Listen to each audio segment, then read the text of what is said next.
Family is supposed to be about unconditional love and support through life's challenges. But what happens when the veneer of family unity cracks, revealing the ugly truth of greed beneath? How do you respond when the people who should care about your well-being are more interested in what they can take from you? I'd love to know which corner of the globe you're watching from. And if this story speaks to you, make sure to subscribe. Tomorrow's video is one you absolutely can't miss. That's exactly what happened to Michael Bennett when his beloved grandmother passed away, leaving him a substantial inheritance that should have been a blessing. Instead, it became the catalyst for revealing his in-laws' true nature. The same in-laws who had smiled to his face for years while criticizing him behind his back. The same in-laws who had always treated him as unworthy of their daughter, Jessica. Now they were demanding he sign over his inheritance to protect the family's financial future, a future they clearly didn't see him being part of. What they didn't know was that Michael had already been silently managing the investment firm that held their mortgage.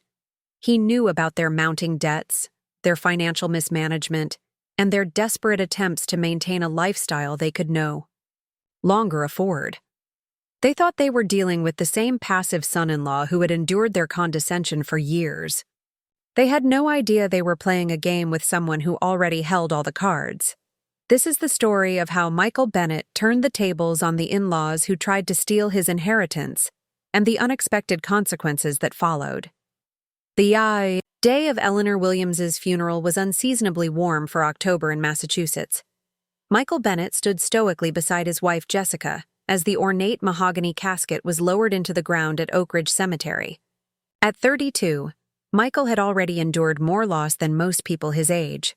First his parents in a car accident when he was just 19, and now his grandmother, the woman who had raised him after that tragedy. Eleanor Williams hadn't been just a grandmother to Michael. She had been his rock, his confidant, and his biggest supporter. A shrewd businesswoman who had built a successful investment firm from scratch after becoming a widow in her 40s, Eleanor had taught Michael everything she knew about finance, perseverance, and integrity. "Your grandmother was an extraordinary woman," whispered Robert Taylor, Eleanor's longtime attorney, as he stood beside Michael at the graveside. "She spoke of you with such pride." Michael nodded, unable to form words past the lump in his throat. Jessica squeezed his hand in silent support, her presence the only thing keeping him grounded amid his grief. On the other side of the grave stood Jessica's parents, Howard and Diane Porter. Their expressions were appropriately solemn, but Michael had caught the calculating looks they'd been exchanging throughout the service. The Porters had always been polite to Eleanor during family gatherings, but Michael knew they had found his grandmother's straightforward manner and self-made success distasteful. Howard, a third-generation banking executive who prided himself on his family's old money status, had particularly struggled with Eleanor's lack of pretension and her occasional pointed comments about wealth that wasn't earned. After the service, family and friends gathered at Eleanor's Victorian home in Beacon Hill, the house where Michael had spent his teenage years after his parents' death. As platters of food were passed and condolences offered, Michael found himself cornered in his grandmother's study by his father-in-law. "Terrible loss. Just terrible," Howard said, swirling an expensive scotch he had brought himself, knowing Eleanor's preference for simpler drinks. Eleanor was quite a formidable woman.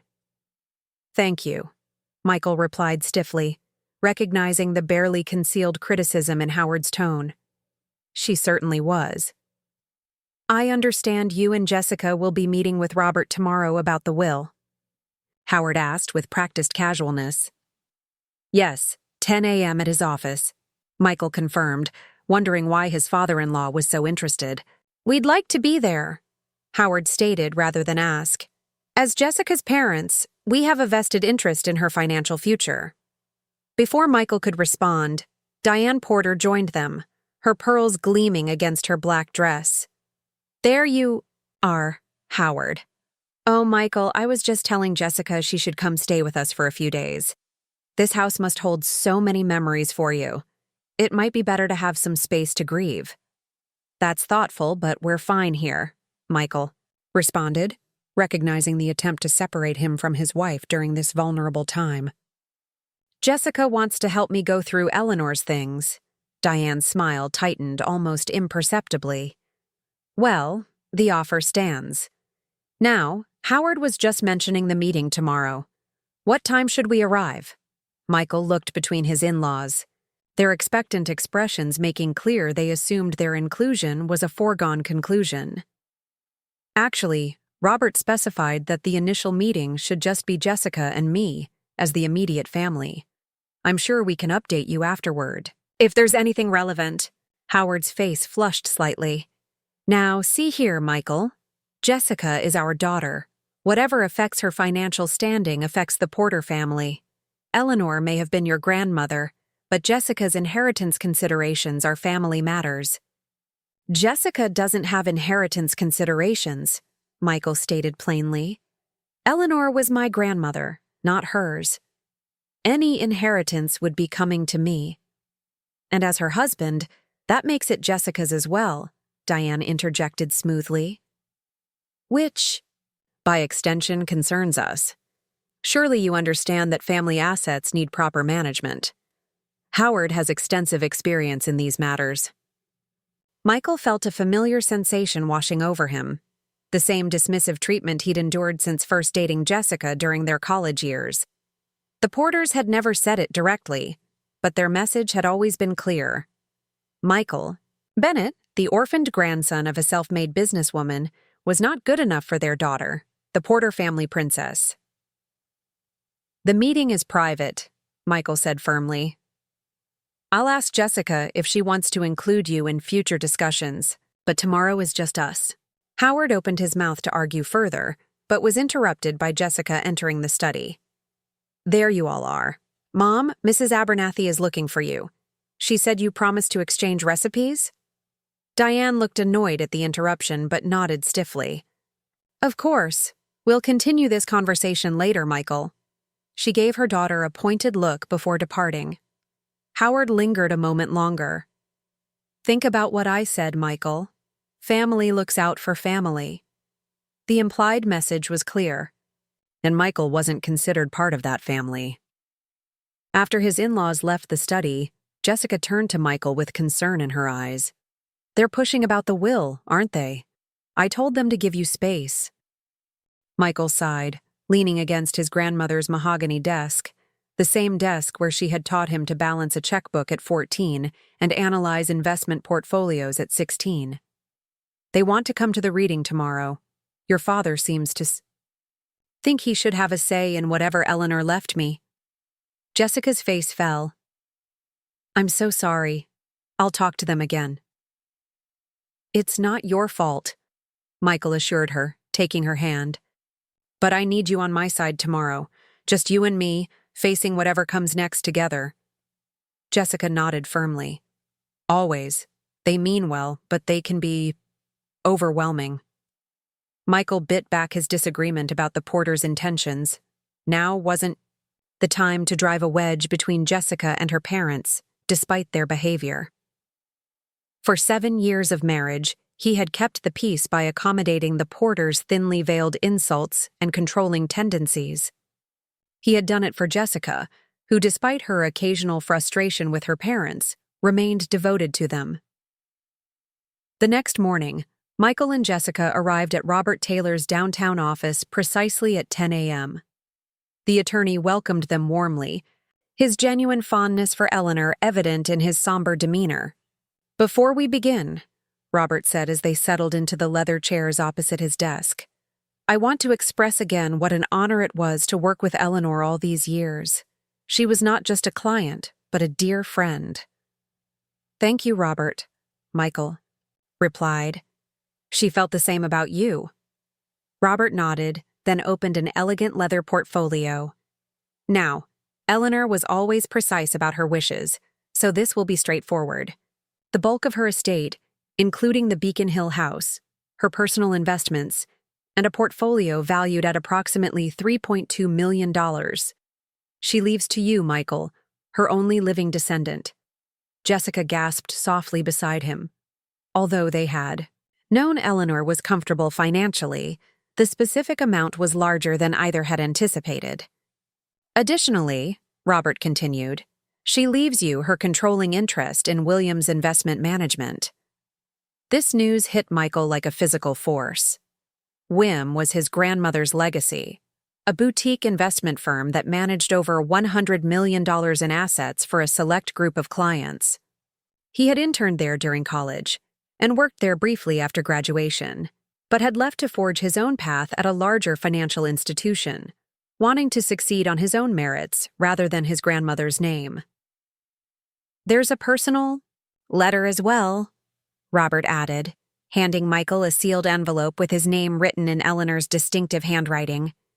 As Michael took the envelope with trembling hands, the office door burst open.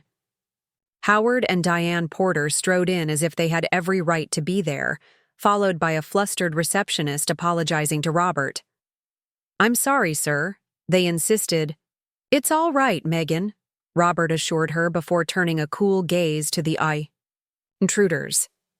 "Mr. and Mrs. Porter, this is a private meeting." "We're family," Howard stated imperiously. "Our daughter is involved, which makes this our concern." A lot of love and effort went into bringing this story to life. If you're enjoying it, we'd be so grateful if you'd subscribe to our channel. Now, back to where we left off. Jessica stood, her cheeks flushed with embarrassment. "Mom, Dad, I told you we would update you afterward. This isn't appropriate." "Nonsense, Jessica," Diane replied, taking a seat uninvited. "We're here to support you. Now, Mr. Taylor, please continue where you left off." Robert looked to Michael, who gave a resigned nod. The damage was already done. "As I was saying," Robert continued with noticeable coolness, "Eleanor has left her entire estate to Michael, including her controlling interest in Williams Investment Management." Howard leaned forward, his expression sharpening. "Williams Investment Management? Does the firm has that much value?" "WIM manages assets over $100 million, though the firm itself would be valued differently," Robert explained. "Eleanor maintained a 76% controlling interest." Howard whistled softly, a sound that made Michael's skin crawl. He'd never heard his father-in-law express such approval related to anything connected to Eleanor or himself. "Well, this changes things." "Considerably," Howard said, his tone suddenly jovial. "Michael, my boy, we should discuss how to handle this windfall. This kind of responsibility requires experienced guidance." "I think Michael is perfectly capable," Jessica began. "Of course he has potential," Diane interrupted smoothly. "But managing this level of wealth is completely different from his—" "What is it you do again, Michael? Something with spreadsheets at Commonwealth Financial?" Michael felt his jaw tighten. "I'm a senior portfolio manager specializing in high-yield investment strategies." Howard waved this away as if swatting a fly. "Entry-level work compared to running an investment firm. Eleanor's clients will expect seasoned leadership. No offense, but you left WIM years ago.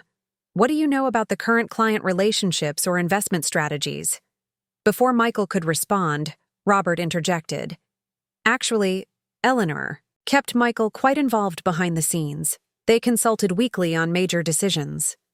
This was news to Jessica, who turned to Michael with surprise. "You never mentioned that." "Gran asked me to keep it confidential," Michael explained quietly. "She didn't want it to seem like nepotism. I've been advising on their portfolio strategies for years, just not officially." "All the more reason we should discuss this as a family," Howard pressed. "Jessica, your trust fund is managed by Harrington Brothers. Imagine the advantages of consolidating these assets under proper family oversight." "My trust fund is fine where it is, Dad," Jessica replied, her voice firmer than usual when addressing her father. "Don't be naive, sweetheart," Diane said condescendingly. "This inheritance changes your whole financial picture. Howard has connections that could grow this into a real legacy for our future grandchildren." Michael had heard enough. "Robert, is there anything else we need to discuss today?" The attorney shook his head. "The paperwork is prepared for your signatures. Once filed, the transfers will begin. Eleanor arranged everything to minimize complications. Perfect, Michael said, standing. We'll step into the hall for a moment to discuss privately, then sign. He guided Jessica out of the office, leaving, his sputtering in-laws behind. Once in the hallway, he turned to his wife, taking both her hands in his. Jess, I know they're your parents, but I need to know where you stand on this. This is my grandmother's legacy to me. Do you trust me to manage it properly? Jessica's eyes softened. Of course I do, Michael. You're brilliant with finances. That's literally your job. I'm sorry about them barging in. They've always been controlling about money. They're going to push hard on this, Michael warned. Your father is already seeing dollar signs. Jessica squared her shoulders. Then we'll push back together. This is your inheritance, not theirs to commandeer. When they returned to the office, Howard was examining the will document while Robert watched him like a hawk. Diane was on her phone, apparently texting furiously. We've decided to proceed with signing today, Michael announced, as Eleanor intended. Howard looked up sharply. Now hold on. We should consult with our family attorney first. Review the implications, the tax considerations. Eleanor's estate planning was impeccable, Robert interrupted. The tax strategies are already optimized, trust established. Unless you're implying I've been negligent in my duties? Howard backpedaled immediately. No, of course not. Just due diligence. Michael, surely you see the wisdom in having multiple professional opinions? What I see, Michael said calmly, is that my grandmother made her wishes clear. I'm respecting those wishes. As Robert produced the necessary documents for signature, Diane touched Jessica's arm. Darling, think about what this means for your future. If Michael controls all this independently, what happens if things don't work out between you? You need protection. Jessica stiffened. Mom, that's completely inappropriate. Michael and I are solid. Everyone thinks that until they don't, Diane replied. I'm just being practical. You should at least have your name on the house. Michael finished signing the final document and turned to his mother-in-law. The house was my grandmother's home. It's where I grew up after losing my parents. It's not a bargaining chip. No one's suggesting it is, Howard interjected smoothly. We're simply advocating for Jessica's security. Perhaps we could discuss this further over dinner tomorrow. Our treat, at the Capitol Grill. Michael recognized the tactic. Howard always preferred difficult conversations in public restaurants where voices couldn't be raised and scenes couldn't be made. It was one of his favorite power plays. We'll need some time, Michael replied, picking up Eleanor's letter. To process everything. We'll be in touch about dinner. On the drive home, Jessica was uncharacteristically quiet. Michael gave her the space to process, focusing on the road until she finally spoke. I had no idea about the firm, she said softly. That's a huge responsibility. Gran prepared me for it, Michael assured her. I've been involved for years, just behind the scenes. Why didn't you tell me? Michael sighed. At first, it was just occasional consulting. Then it became more regular. Gran thought your parents might try to interfere if they knew, given how they feel about my career choices. Jessica winced. They can be judgmental. They think I'm not good enough for you, Michael stated plainly. They always have. That's not... Jessica started to protest, then stopped herself. They're protective and status conscious, but they'll come around now that they see what Eleanor built. Michael felt a chill at her words. Is that what matters to them? That I'm suddenly worth more financially? No, I just meant they respect success. They'll see you differently now. Michael wasn't so sure that was a good thing. The calculating look in Howard's eyes had confirmed what he'd always suspected. His in-laws measured people's worth by their bank accounts and social connections, not their character. Back at Eleanor's house, his house now, Michael sat, in his grandmother's study and carefully opened her letter. My dearest Michael, if you're reading this, I've moved on to what I hope is a spectacular adventure in whatever comes next. Don't grieve too long. You know I've never been one for unnecessary sentimentality. You may be surprised by what I've left you, particularly regarding the firm. Don't be.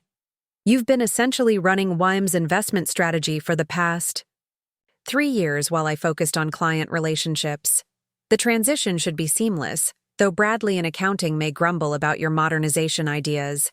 Let him, then, implement them anyway.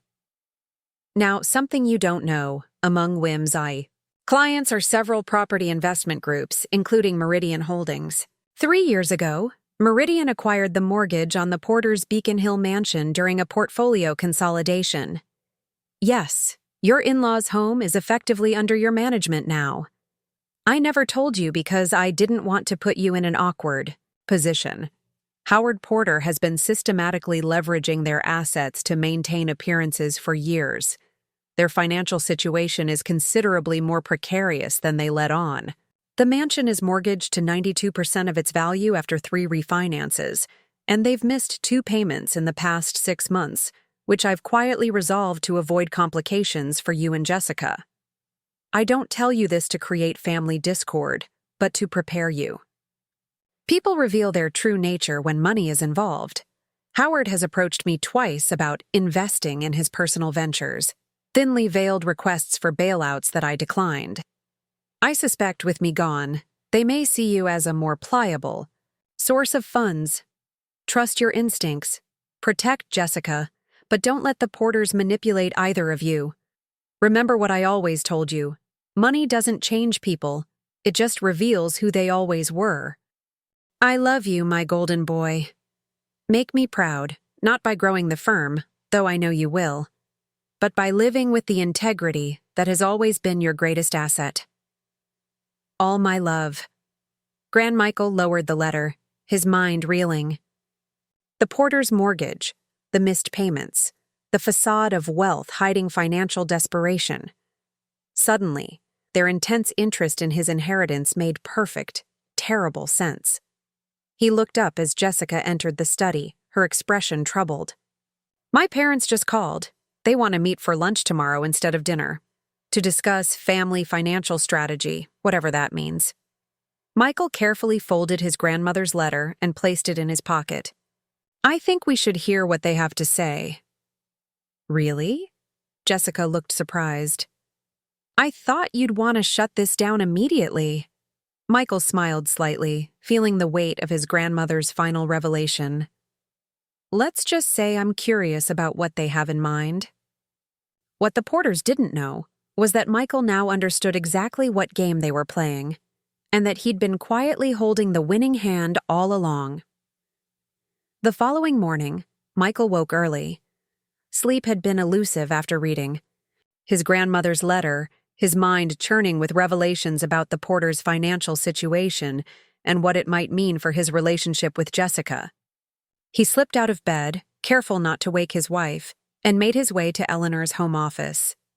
The familiar space, with its wall of leather-bound books and the faint scent of his grandmother's jasmine tea, brought a measure of comfort. Michael powered up Eleanor's computer and entered the password she'd shared with him years ago, the birth date of his mother, Eleanor's only child. Within minutes, he was logged into the secure portal for Williams Investment Management. There it was, exactly as his grandmother had described. Meridian Holdings portfolio, which included the Porter's mortgage among its assets. Michael examined the details, a tight knot forming in his stomach as he verified everything Eleanor had written. The Porters had refinanced their property 3 times in the past decade, extracting every dollar of equity from the historic mansion they presented as the symbol of their prosperity. The most recent missed payment had been covered just 2 weeks ago, one of Eleanor's final acts before her health took its final decline. There was a note in the system in his grandmother's characteristically direct style. Covered Porter payment, family matters. Discuss with Michael post-transition. What are you doing so early? Michael turned to find Jessica standing in the doorway, wrapped in a robe, her dark hair tousled from sleep. "Just getting acquainted with Grand Systems," he said, quickly navigating away from the Porter mortgage information. "There's a lot to process." Jessica approached, resting her hands on his shoulders. "You don't have to figure everything out immediately, you know. You're allowed to grieve." Michael covered her hand with his own. "Managing the business helps, actually. It makes me feel connected to her." Jessica nodded, understanding. After 7 years of marriage, she knew how Michael processed difficult emotions, through action, through problem-solving, through honoring the legacy of those he'd lost. "Coffee?" she offered. "Before we face the Inquisition at lunch?" Michael smiled despite himself. "You're not looking forward to it either, then? My parents ambushing you the day after your grandmother's funeral to stake a claim on your inheritance?" Jessica raised an eyebrow. "Not particularly, no." Her frankness reassured Michael. Despite her loyalty to her parents, Jessica recognized their behavior for what it was. Still, he debated whether to show her Eleanor's letter, to reveal the truth about her parents' financial straits and their mortgage situation. Something held him back. Perhaps the need to see how events would unfold at lunch, to gauge the Porter's approach before making his next move. "We'll get through it together," he promised, standing to kiss her forehead. "Your parents may be challenging, but they're still your family." "Our family," Jessica corrected, though the slight hesitation in her voice spoke volumes about the Porter's treatment of Michael over the years. At precisely noon, Michael and Jessica arrived at the Metropolitan Club, an exclusive establishment in Back Bay where Howard Porter held a long-standing membership. The maitre d' greeted Howard by name and led them to a private dining alcove overlooking the public garden. Diane and Howard were already seated, cocktails in hand despite the early hour. "There they are," Howard boomed with uncharacteristic joviality, standing to kiss his daughter's cheek and offer Michael a firm handshake. "Scotch, Michael? They have an excellent Macallan 18. "Just water for now, thanks," Michael replied, noting how different Howard's demeanor was today. Effusive where he was usually reserved, warm where he was typically cool. "Jessica, darling, you look tired," Diane observed critically. "Are you sleeping well in that old house? I've always thought it must be drafty with those original windows." "The house is perfectly comfortable, Mom," Jessica answered. "We're just processing a lot right now." Of course, Howard nodded sympathetically. "Loss is difficult. Your grandmother was certainly one of a kind, Michael." Michael sensed the familiar backhanded compliment, but let it pass. She was indeed. A waiter appeared, taking their drink orders and reciting the day's specials. Howard insisted on ordering appetizers for the table, the most expensive options, Michael noticed, and advised them on entree selections with the air of a connoisseur. Only, after their drinks arrived and preliminary pleasantries had been exhausted, did Howard lean forward, his expression shifting to what Michael recognized as his business face. "Now we wanted to discuss your inheritance situation sensibly, as family," Howard began. "Diane and I have given this considerable thought, and we believe we have a solution that benefits everyone." "We're listening," Michael said neutrally, feeling Jessica tense beside him. "Eleanor's estate represents a significant opportunity," Howard continued. "The firm especially. WIM has a solid reputation, but it's a boutique operation in a market that increasingly favors scale. Its real value lies in its client relationships and portfolio strategies." "Which Michael helped develop," Jessica pointed out. Howard's smile tightened momentarily. "Yes, well, consulting is different from leadership. The point is, Michael, you're in a position to make some smart moves here." "What kind of moves did you have in mind?" Michael asked, though he already suspected the answer. "Leverage," Howard said, as if revealing a profound insight. "You could sell the firm to a larger institution. I have contacts at Blackwell Partners who've been looking to expand their Boston footprint. They'd pay a premium for WIM's client list." "And the house?" Michael asked, watching closely. Diane jumped in smoothly. The Beacon Hill property market is at an all-time high. That house must be worth, what, $4 million? Keeping it ties up capital and saddles you with maintenance costs. Not to mention the property taxes. We're comfortable with the house, Jessica interjected. It has sentimental value for Michael. Howard waved this away. Sentiment is a luxury. In financial planning, be practical. Liquidate the real estate, sell the firm, and reinvest the proceeds in a diversified portfolio under proper management. He didn't need to specify that proper management meant his own oversight. And what would you suggest we do with this hypothetical windfall? Michael asked, his tone carefully neutral. Well, Howard exchanged a glance with his wife. Diane and I have been developing an opportunity you might find interesting. We're putting together an investment group for a luxury waterfront development in Newport. The returns could be exceptional. The Oceancrest project?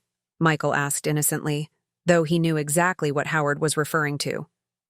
Wim had analyzed the project 6 months earlier at Eleanor's request and declined to participate, deeming it over-leveraged and risky. Howard looked surprised. You've heard of it? Gran mentioned it, Michael replied vaguely. Substantial capital requirements, as I recall. Initial funding is significant, yes, Howard acknowledged, but the returns are projected at 22% annually over 5 years. Michael finished, based on some rather optimistic occupancy forecasts. A flicker of annoyance crossed Howard's face. The projections are solid. I've vetted them personally. I'm sure you have, Michael said. The waiter arrived with their appetizers, temporarily halting the conversation. Once he departed, Diane steered the discussion in a slightly different direction. We're just concerned about Jessica's security, she said, placing her hand over her daughter's. Financial planning is about family protection. You both should think about your future, perhaps children someday. Making hasty decisions about such a substantial inheritance could impact those plans. Mom, we're not making hasty decisions, Jessica assured her. Michael is incredibly careful with financial matters. It's literally his profession. Entry-level portfolio management is hardly comparable to running an investment firm and managing a multi-million-dollar estate, Howard said dismissively. Michael felt a familiar flare of irritation at the perpetual diminishment of his capabilities. I'm a senior portfolio manager specializing in high-yield strategies, and I've been consulting on Wim's investment approaches for years. I'm hardly a novice. Howard looked skeptical but pressed on. Nevertheless, experience matters. I've been navigating high-level finance for 30 years. The connections I bring could open doors that would otherwise remain closed to you. What exactly are you proposing, Dad? Jessica asked directly. All I'm hearing are vague suggestions that we liquidate Michael's inheritance and, what? Hand the proceeds over to you? Not to me, Howard clarified, looking offended. To professional management with my guidance as a family advisor. For both your benefits. With Oceancrest as a primary investment, Michael added, as one option among many. Howard said smoothly. Though I do believe it represents an exceptional opportunity. An opportunity that requires immediate capital, Michael noted. Is there a timeline you're working against? A flash of something. Urgency, perhaps desperation, crossed Howard's face before his practiced banker's mask returned. The investment window is optimal now, yes. These opportunities don't remain available indefinitely. Michael nodded thoughtfully. And if we decided not to liquidate? If I chose to maintain ownership of Wim and continue my grandmother's legacy? Howard's expression hardened. That would be short-sighted. You lack the experience to grow the firm. Eleanor's clients will expect seasoned leadership. Many might transfer their business elsewhere if they learn a relative with limited experience has taken over. Yet Gran specifically left me controlling interest, Michael pointed out. She evidently believed I was capable. Eleanor was sentimental about family, Diane interjected. perhaps not entirely objective in her assessment. The cavalier dismissal of his grandmother's judgment, just days after her funeral, sent a wave of anger through Michael, but he maintained his composure. Eleanor had taught him that in negotiations, emotion was a liability. "I see," Michael said simply. "And if we don't agree with your recommendations?" Howard set down his fork deliberately. "Then you'd be making a serious mistake, one that could have long-term consequences for Jessica's financial security and your relationship with this family." The thinly veiled threat hung in the air as their entrees arrived. Howard quickly shifted to praising the chef's precision with steak preparation, as if the preceding conversation had been perfectly pleasant. Throughout the meal, Michael observed his in-laws carefully.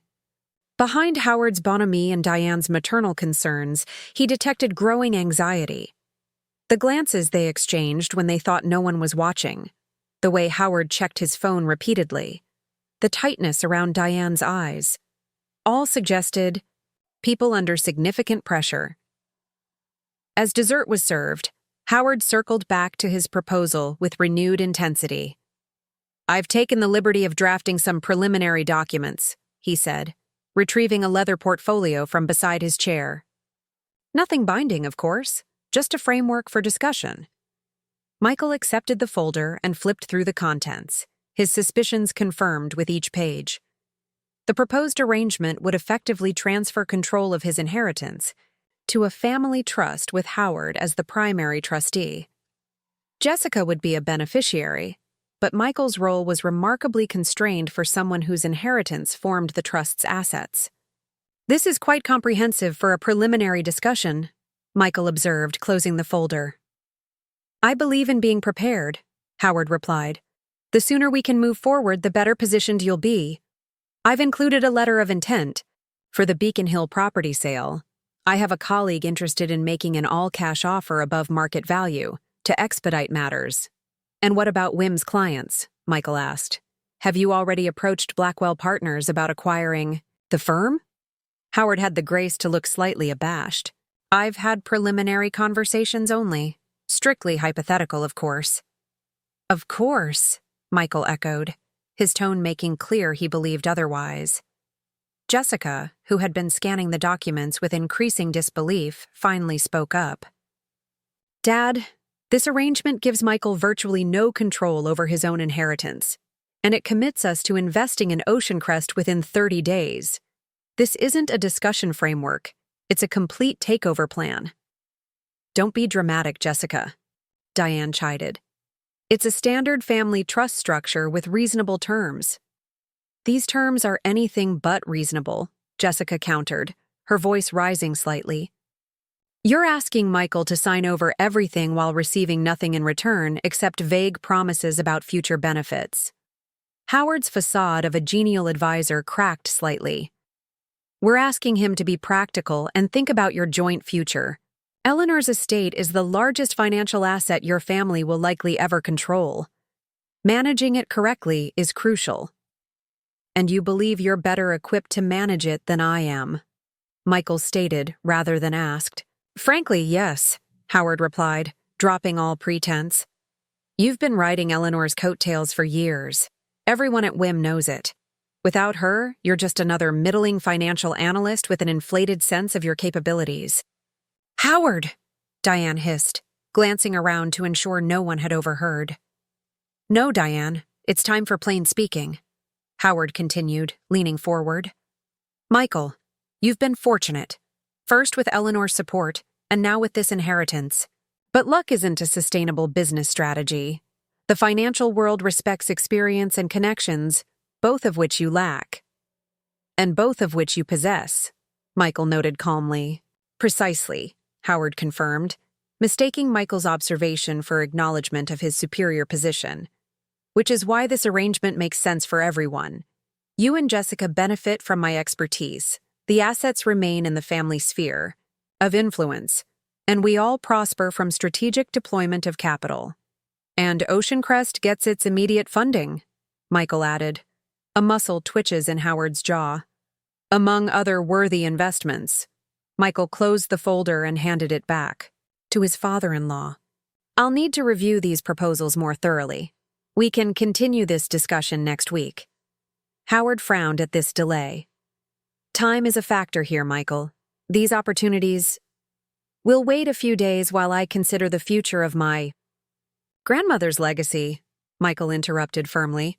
I trust that's reasonable. Diane placed a restraining hand on her husband's arm. Of course it is. We understand this is a significant decision. Take the weekend to review everything. Perhaps we could meet Monday to finalize details. We'll be in touch, Jessica said. Standing to signal the lunch was concluded. Thank you for your input.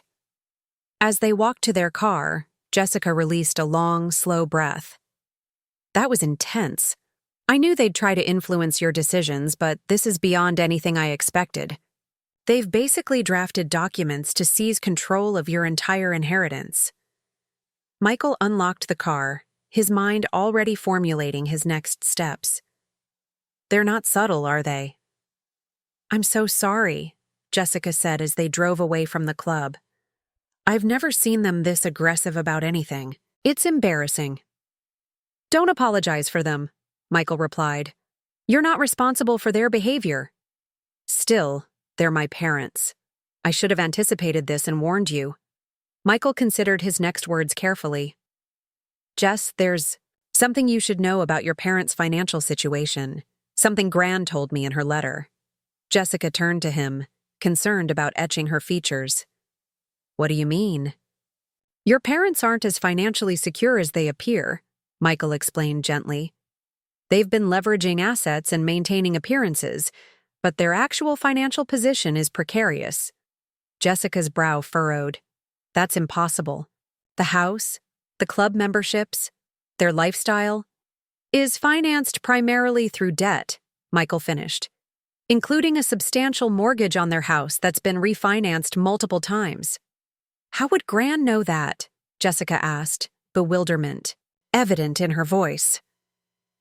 Michael took a deep breath. Because Wim controls the investment group that holds their mortgage. Gran kept it quiet to avoid family complications, but she's been covering their missed payments for months. The color drained from Jessica's face as the implications sank in. So, when they're pushing for immediate liquidation of the estate and investment in this Ocean Crest project, they're desperate for cash, Michael confirmed.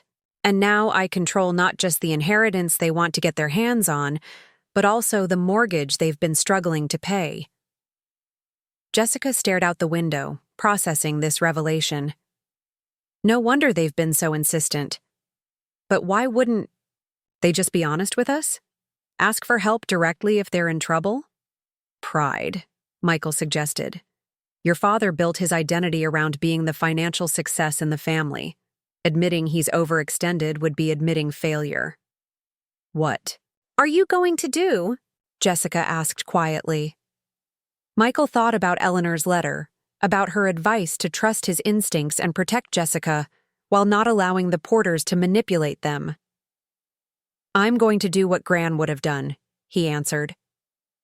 Address the situation directly, but on my terms. The question is, where do you stand in all this? Jessica reached across the console to take his hand. With you, Michael. Always with you.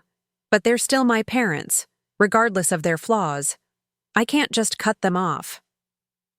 I'm not asking you to, Michael assured her, but I need to know you'll back me when I confront them with the truth.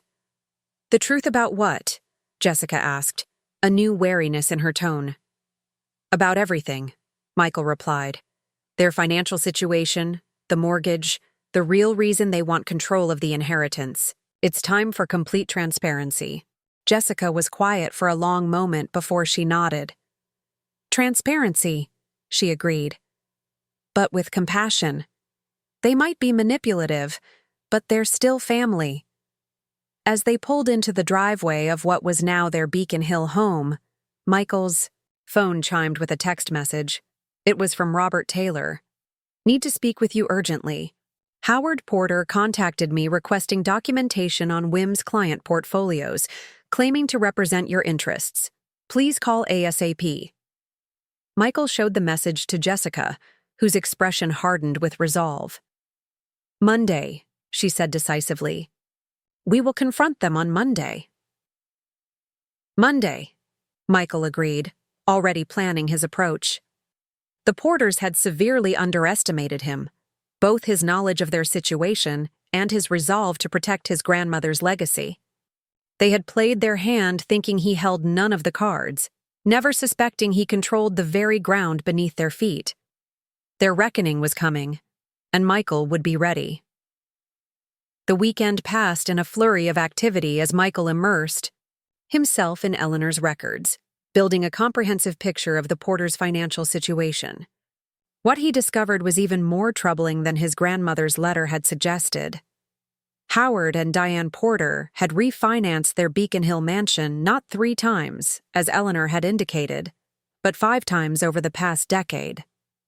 The most recent, 2 refinances had been done through private lenders at punishing interest rates before Meridian Holdings acquired and consolidated the debt. Additionally, they had leveraged virtually every asset they owned: vacation property in Martha's Vineyard, Howard's partnership stake in his investment firm, even Diane's inherited jewelry collection. Most concerning was a series of personal loans Howard had taken from clients of his firm, Porter and Associates. These off-the-books arrangements had alarming implications, potentially crossing ethical and regulatory boundaries for a financial advisor. Sunday evening found Michael and Jessica in Eleanor's study, surrounded by financial documents and takeout containers from their favorite Thai restaurant. "I still can't believe it," Jessica said, reviewing a spreadsheet Michael had compiled. "They've been living on borrowed money for years while lecturing us about financial responsibility." "It's worse than just debt," Michael pointed out. "These personal loans from clients could violate SEC regulations. If anyone reported this, your father could lose his license, possibly face criminal charges." Jessica set down her papers, rubbing her temples. Why would he take these risks? Dad has always been so conservative, so careful with money. "The Ocean Crest development might explain part of it," Michael suggested. "He's invested heavily in previous phases that haven't performed as projected. He's doubling down, hoping the next phase will recoup earlier losses." "Classic sunk cost fallacy," Jessica murmured. Her background in business psychology made her particularly attuned to irrational financial decision-making. "But that doesn't explain everything. This pattern goes back years." "Image maintenance," Michael said simply. "Your parents have built their identity around being Boston Brahmin aristocracy. The right address, the right clubs, the right schools for you. When their actual income couldn't sustain it, they started borrowing against assets rather than downsizing their lifestyle." Jessica nodded slowly, painful recognition dawning. "The summer I was 16, they suddenly canceled our usual month. In Europe. Dad said he was too busy with work, but I remember overhearing arguments about money. That must have been when it started." Michael checked his watch. "Robert should be here soon. We need his perspective before tomorrow's meeting." As if on cue, the doorbell rang. Robert Taylor arrived carrying his worn leather briefcase, his expression grave. After declining offers of food or drink, he settled into one of Eleanor's wingback chairs and reviewed the documents Michael had organized. "This is concerning," the attorney said finally. "Howard's attempt to access WIM client information was brazen enough. But these personal loans?" He shook his head. "Eleanor was aware of their financial difficulties, but I don't think even she knew the full extent." "What's our legal position?" Michael asked. "Regarding both the inheritance and their mortgage?" "Your position is unassailable," Robert assured him. "Eleanor's will is ironclad. As for the mortgage, since WIM controls Meridian Holdings, you effectively have discretion over how to handle their debt situation." "And if they contest the will?" Jessica asked. "They'd have no grounds," Robert replied. "Eleanor was of sound mind, her intentions were clear, and the documents are properly executed. Besides, contesting would open their finances to discovery. which I suspect is the last thing Howard wants. Michael nodded thoughtfully. What about my responsibility to Wim's other investors? If I offer the Porters any accommodation on their mortgage, am I creating a conflict of interest? A fair question, Robert acknowledged.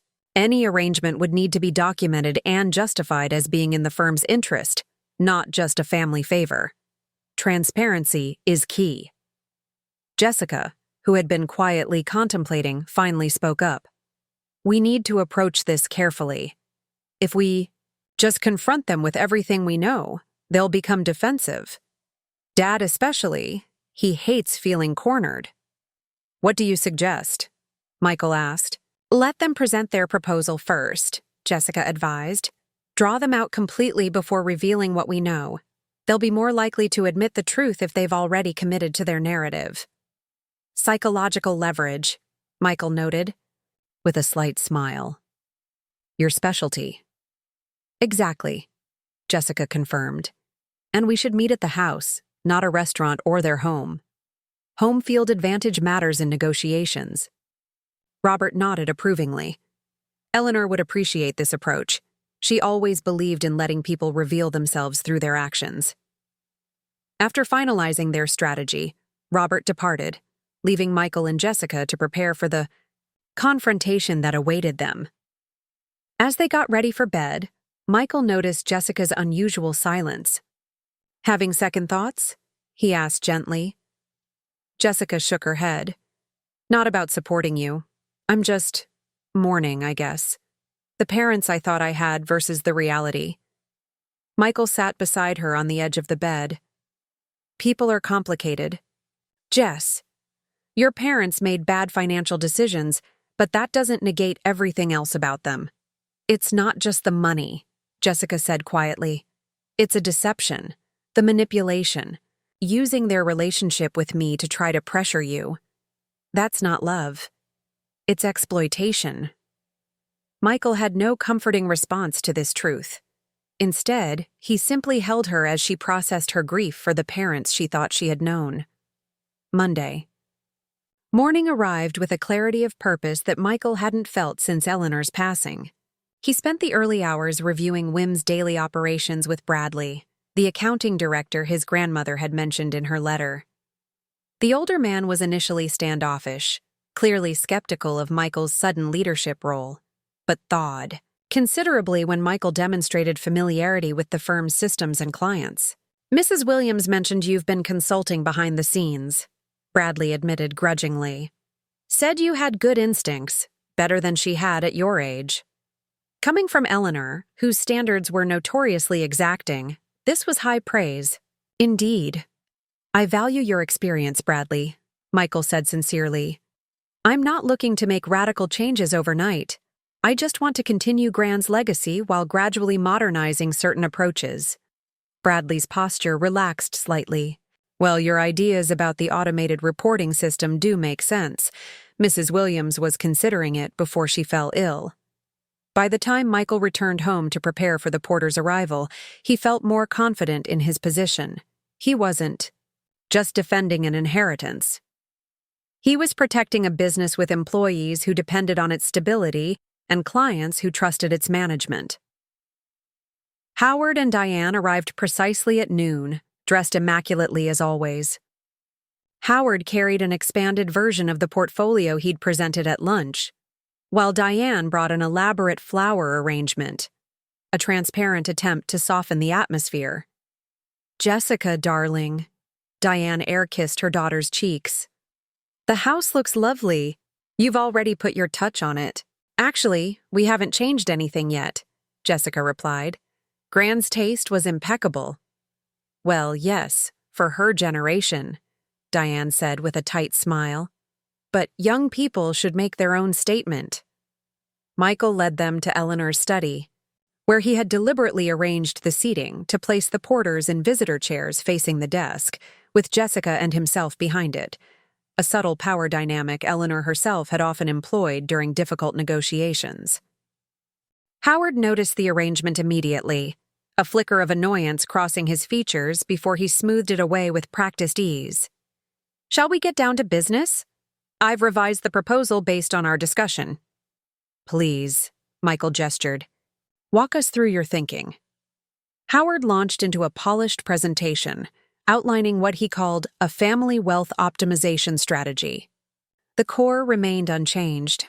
Liquidate Eleanor's assets, place them in a trust under Howard's control, and direct a substantial portion to the Ocean Crest development. He had, however, added provisions giving Michael an advisory role in investment decisions and increased Jessica's direct access to certain funds.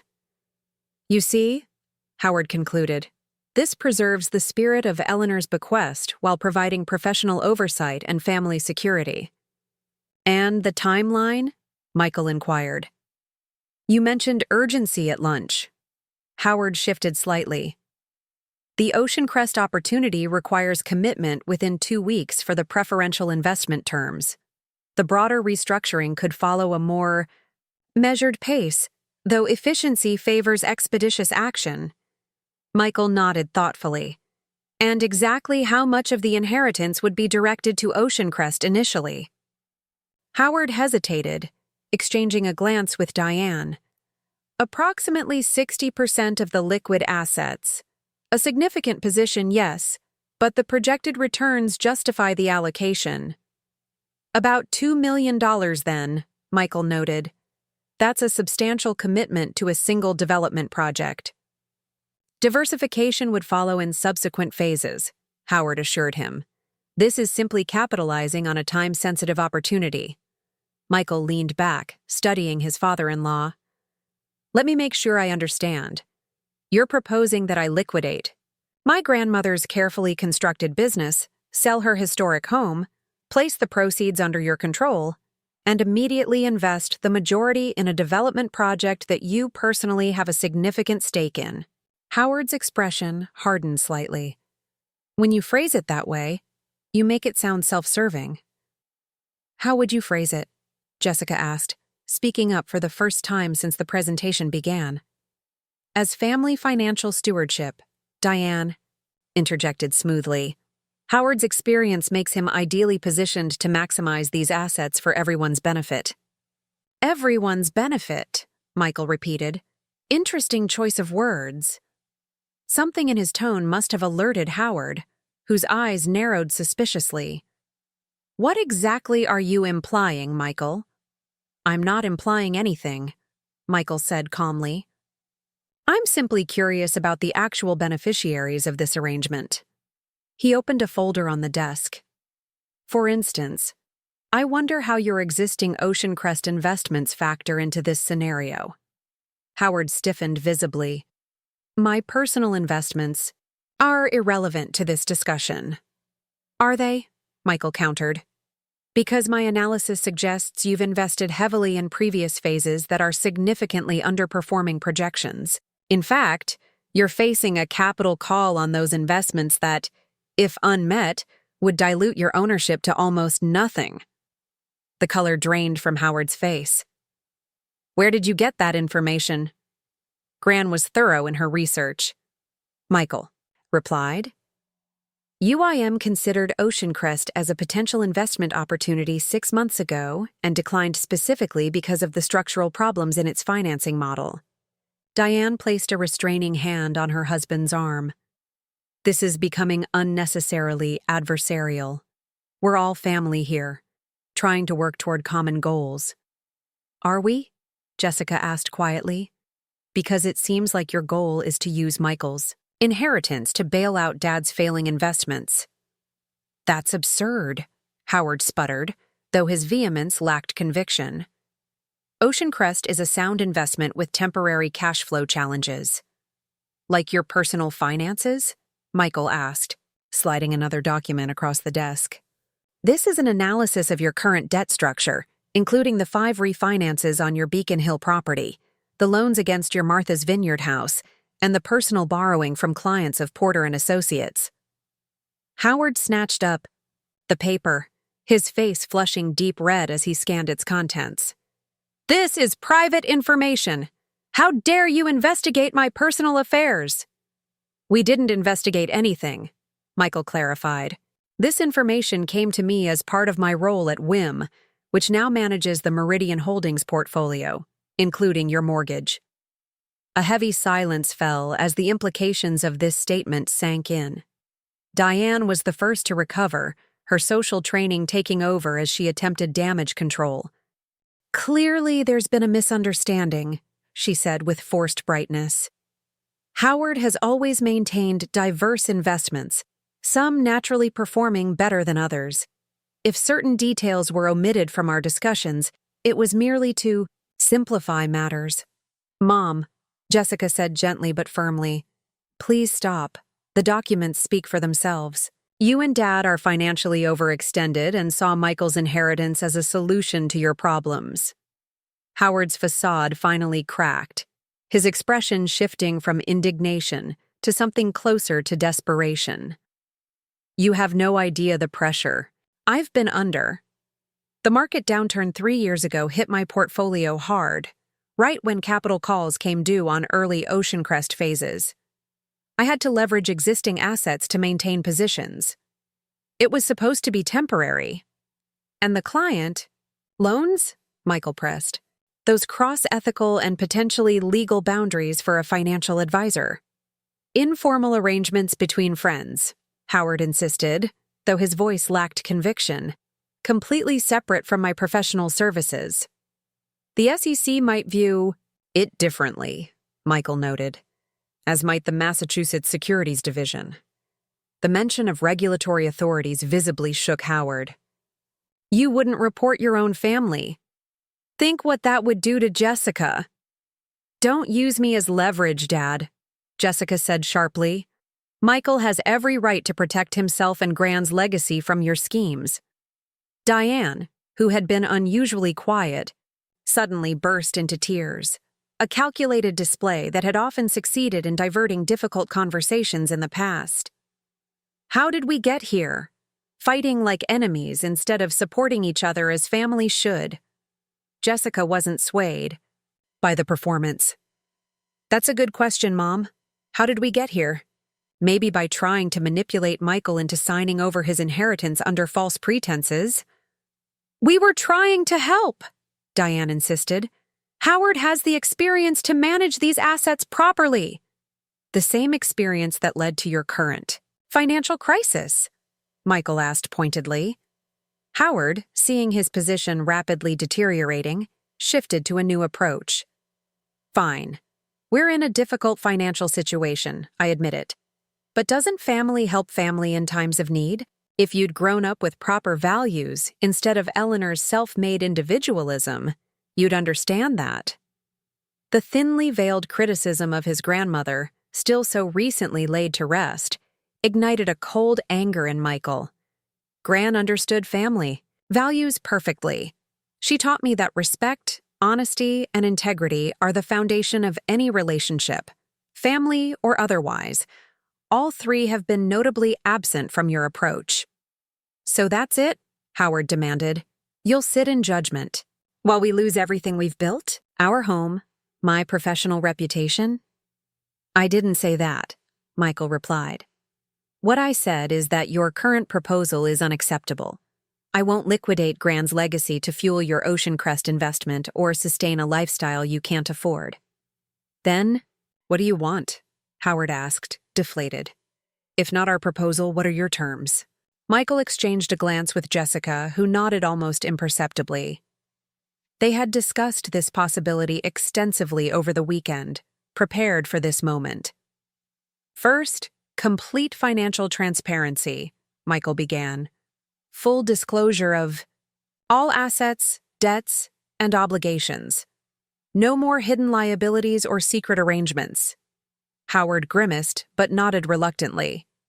"Second, professional financial counseling, not with me or WIM, but with an independent advisor we mutually select. You need an objective assessment and structured plan to address your situation." "And our home?" Diane asked in a small voice. "Will you foreclose?" "No," Michael assured her. "WM will restructure your mortgage to more sustainable terms, contingent on your adherence to the financial plan developed with your new advisor." But the Martha's Vineyard property will need to be sold to reduce your overall debt load. Diane looked stricken. The vacation home had been her particular pride. But Howard placed a hand over hers. It's reasonable, Diane. More than reasonable. Given the circumstances. Finally, Michael continued, you will cease all involvement with Ocean Crest immediately. The project is fundamentally flawed, and continuing to pour money into it is financial suicide. This condition clearly pained Howard the most. I've invested years in that development. To walk away now is the only sensible option, Jessica finished for him. Dad, it's a money pit. The market analysis doesn't support the luxury pricing model they're using, especially with 3 similar developments underway in the same area. Howard seemed to age before their eyes, the weight of his financial miscalculations finally fully visible on his features. And if we agree to these terms, what happens to our relationship with you both? That depends on you, Michael said honestly. We're willing to move forward, but only with genuine respect and boundaries. No more attempts to control or manipulate us. No more treating me as unworthy of Jessica or her family connections.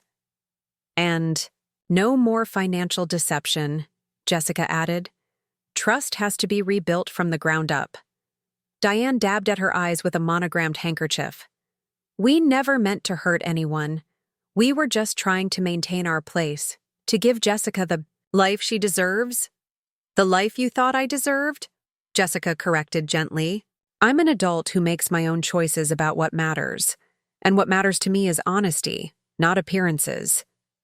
Howard stared at the documents spread across the desk, the evidence of his financial house of cards now fully exposed. We don't have much choice, do we? Your terms or financial ruin? There's always a choice, Michael countered. Gran taught me that too. We're offering a path forward that preserves your dignity and gives you a chance to rebuild both financially and relationally.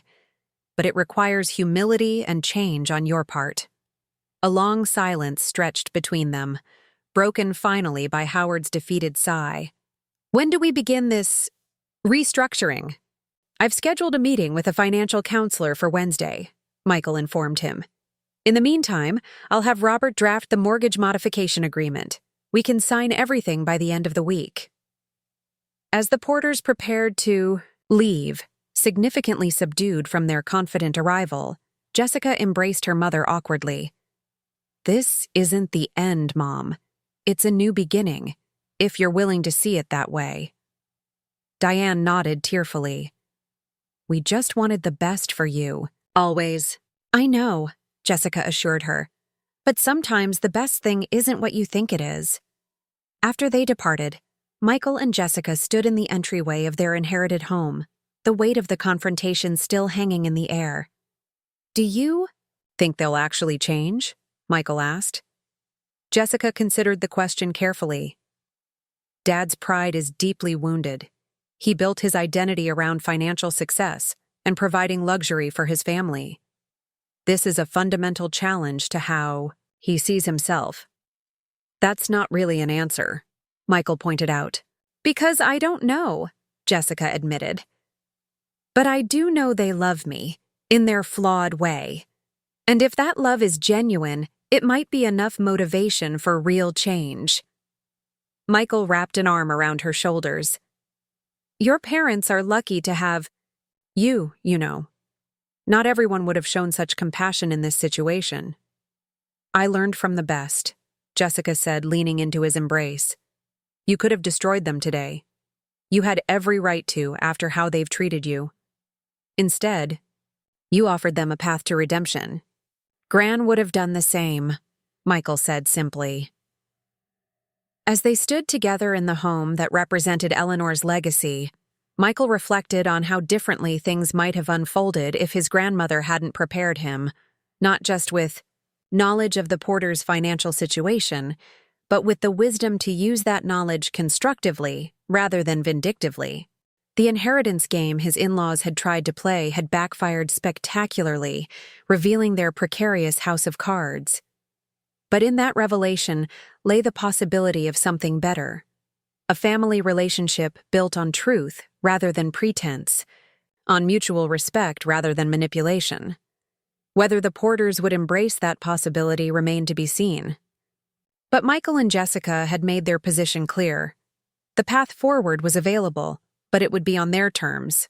Terms that honored Eleanor's legacy of integrity, transparency, and genuine care for family, not just its appearance. The next few weeks unfolded in a whirlwind of activity. True to his word, Michael arranged for the Porters to meet with Elizabeth Kavanaugh, a respected financial advisor known for her work with clients in crisis. The initial sessions were reportedly tense, with Howard struggling to fully disclose the extent of his financial entanglements and Diane repeatedly breaking down when discussing lifestyle adjustments. Elizabeth says Dad stormed out of yesterday's meeting when she suggested selling his golf club membership, Jessica reported one evening as she and Michael prepared dinner in Eleanor's, now their, kitchen. Mom called her in tears afterward, apologizing and scheduling another appointment. Michael diced onions for the pasta sauce they were making, Eleanor's recipe that had become a comfort food during stressful times. Change is hard, especially when it challenges your identity. Your father has defined himself by those status symbols for decades. I know, but it's still disappointing. Jessica sighed. I thought after our confrontation, they'd be more committed to the process. Old habits die hard, Michael replied. Remember what Elizabeth said. This is essentially financial rehab. Relapses and resistance are part of the journey. Despite the Porters' uneven progress with their financial counseling, other aspects of Michael's plan moved forward smoothly. Robert Taylor drafted a mortgage modification agreement that extended the Porters' payment timeline while lowering their interest rate to something manageable. The document included strict conditions, adherence to their financial rehabilitation plan, quarterly reviews of their progress, and immediate notification of any significant changes to their financial situation.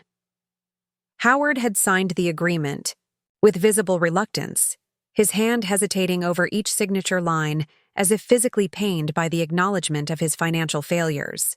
Diane had been more pragmatic, her social training kicking in to mask her true feelings behind a veneer of gracious acceptance. Meanwhile, Michael immersed himself in Eleanor's business, officially assuming leadership of Williams' investment management. Bradley from accounting had proven an unexpected ally, his initial skepticism evolving into gruff mentorship as he helped Michael navigate client relationships and operational challenges. Eleanor would approve, Bradley commented one afternoon, after a particularly successful client meeting. You've got her instincts. Cautious but not fearful, innovative but not reckless. Highest praise possible, Michael replied with a genuine smile. I miss her wisdom every day. She left you plenty of it, Bradley noted, gesturing to the meticulously organized systems and processes Eleanor had developed over decades. Smart woman, planning for succession so thoroughly. Indeed, Eleanor's foresight had made the transition remarkably smooth. Key clients had been personally introduced to Michael during her final months. Investment strategies had been documented with exceptional clarity, and the firm's organizational structure required minimal adjustment. 3 weeks after the confrontation with the Porters, Jessica received a call from her mother asking to meet for lunch, just the two of them. Michael encouraged her to go, recognizing her need to redefine her relationship with her parents independently of his involvement. Jessica returned from that lunch with mixed emotions, finding Michael in Eleanor's study reviewing client portfolios. How did it go? He asked, setting aside his work. Jessica sank into the leather chair opposite the desk. Honestly, I'm not sure. Mom was different, subdued. In a genuine way or a manipulative, poor me way? Michael asked, having witnessed Diane's talent for martyrdom on numerous occasions. That's what I'm trying to figure out, Jessica admitted. She actually apologized for their behavior. Said they've been meeting with Elizabeth twice weekly, and it's been eye-opening about their patterns. That sounds positive. Michael observed cautiously.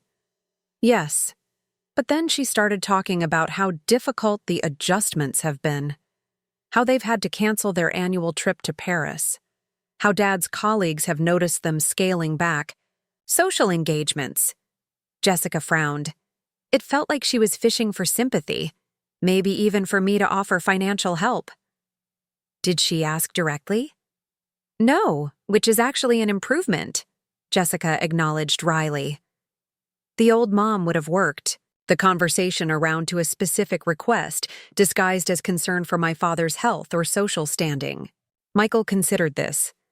Maybe Elizabeth is helping them develop better boundaries, learning to sit with their discomfort instead of immediately looking for someone to rescue them. Maybe, Jessica agreed, though she didn't sound entirely convinced. Mom did say something interesting, though. She mentioned that she's started volunteering at the public library's literacy program, something she would have considered beneath her social station before. She said it's been grounding to do something useful that doesn't involve spending money or impressing people. That's a significant shift, Michael noted, genuinely surprised. Your mother has always defined herself through her social calendar and charity galas. Exactly. It was the one moment that felt authentic, Jessica said thoughtfully. She got this look on her face, like she was almost embarrassed to admit she enjoys helping ordinary people learn to read. The conversation was interrupted by Michael's phone. It was Robert Taylor, calling with unexpected news. Howard Porter had approached him about selling Porter and Associates. He's looking for a quiet sale, minimal publicity, Robert explained. Asked if I could recommend potential buyers who would retain the existing staff. That's a major step, Michael replied, surprised. His firm has been his primary identity for 30 years. Elizabeth's influence, perhaps, Robert suggested. She specializes in helping clients distinguish between assets that serve them and assets that burden them. A practice built on Porter's personalized service model requires his constant presence. At his age, that may be more of a liability than an asset. After discussing potential buyers who might meet Howard's criteria, Michael shared the news with Jessica. Selling the firm? She repeated, astonished. Dad always said he'd die at his desk. He refused to even discuss succession planning when his partners brought it up last year. Financial reality has a way of clarifying priorities, Michael observed. Elizabeth probably helped him see that selling now, on his terms, is better than being forced to liquidate under duress later. Still, it's hard to imagine Dad without the firm. It's been his whole identity since before I was born. Maybe that's the point, Michael suggested. Perhaps he's realizing that basing his entire self-worth on financial success was part of the problem. This possibility gained credence a week later when Howard himself requested a meeting with Michael, alone. They agreed to meet for coffee at a small cafe near Wim's offices, neutral territory for what promised to be a challenging conversation. Howard arrives precisely on time, dressed more casually than Michael had ever seen him. Navy blazer over, a button-down shirt, no tie, loafers instead of his usual formal Oxfords. He looked simultaneously older and more relaxed, the perpetual tension in his shoulders notably diminished. "Thank you for meeting me," Howard began after they'd ordered. None of his usual bluster or false joviality was evident. Instead, he spoke with a directness that was almost disconcerting after years of calculated charm. "Of course," Michael replied. "How are the sessions with Elizabeth going?" Howard grimaced slightly. "Brutally enlightening. She doesn't pull punches about my financial self-deception, or the psychological patterns behind it." "That's her reputation," Michael acknowledged. "Compassionate but unflinching." "She reminds me of Eleanor, actually," Howard admitted, surprising Michael. "Different approach, similar clarity. Your grandmother never suffered fools gladly either." Michael nodded, uncertain how to respond to this unexpected comparison. Howard seemed to gather himself before continuing. "I owe you an apology, Michael. Not just for the inheritance situation, but for years of condescension and dismissal. I judged you unfairly from the beginning." Because I wasn't from the right background, Michael stated rather than asked. Partly, Howard acknowledged. But mostly because you represented a value system that threatened mine. You chose meaningful work over prestigious titles, substance over appearance. Every time Jessica talked about how fulfilled you were while making a fraction of what I thought she deserved, it felt like an indictment of my choices. The candor was so unexpected that Michael momentarily struggled for a response. I never meant to judge your choices, Howard. But they deserved judgment, Howard replied with surprising humility. I built a life on financial quicksand because I cared more about how things looked than what they actually were. Elizabeth calls it impression management addiction, sacrificing financial health for the sake of maintaining appearances. Their coffee arrived, giving Michael a moment to process this unprecedented vulnerability from a man who had always projected infallibility. Robert mentioned you're considering selling the firm, Michael said after the server departed. Howard nodded, stirring his coffee absently. It's time. The constant pressure to perform, to project success regardless of reality. It's exhausting. Elizabeth helped me see that continuing on this path would likely kill me within 5 years. Do you have plans for afterward? Michael asked, genuinely curious.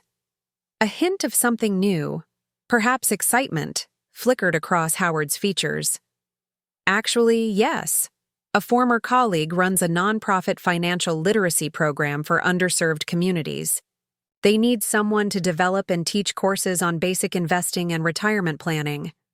Michael couldn't hide his surprise. That's not what I expected. Howard gave a self-deprecating smile. Me neither.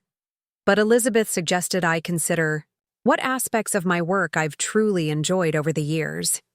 Turns out, the moments that stand out weren't the big deals or prestigious client acquisitions. They were the times I helped someone understand how money works, demystified the financial world for them. Teaching, Michael observed.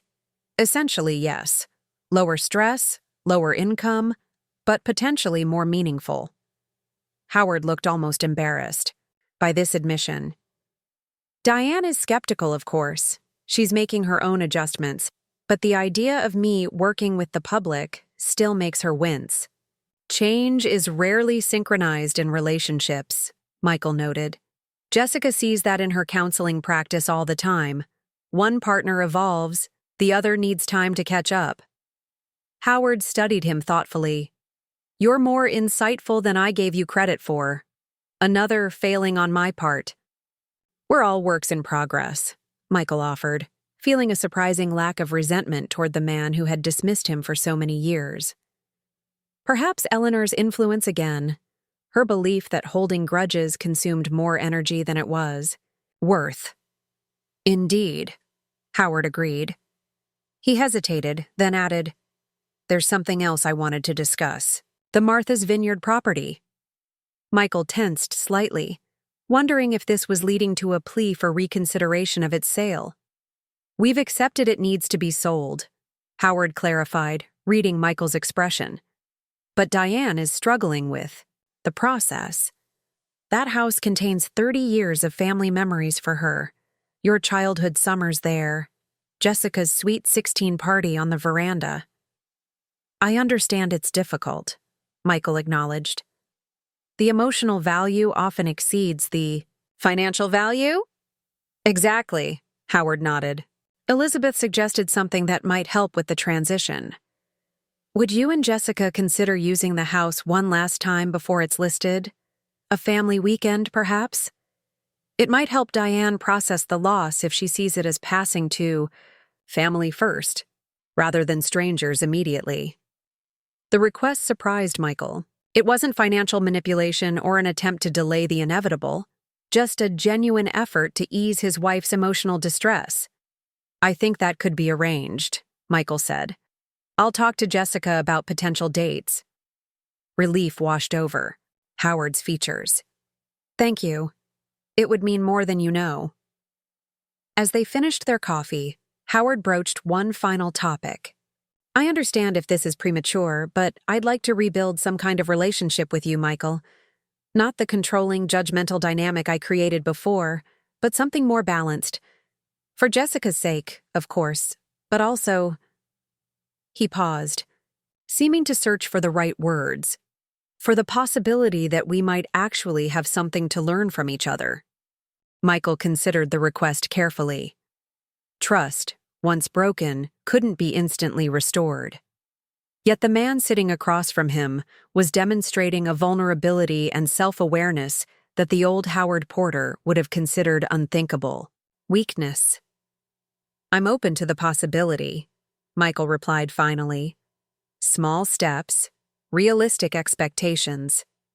Howard nodded, understanding the measured response. That's more than I deserve given our history. As they parted ways outside the cafe, Howard extended his hand. The handshake they exchanged felt different from their previous interactions. Less a power play, more a tentative bridge across a damaged relationship. Walking back to Wim's offices, Michael reflected on how dramatically circumstances had changed in the month since Eleanor's passing. What had begun as a naked attempt to seize control of his inheritance had evolved into a catalyst for transformation. Not just for the Porters, but for his own understanding of family dynamics and the complex, often contradictory nature of human relationships.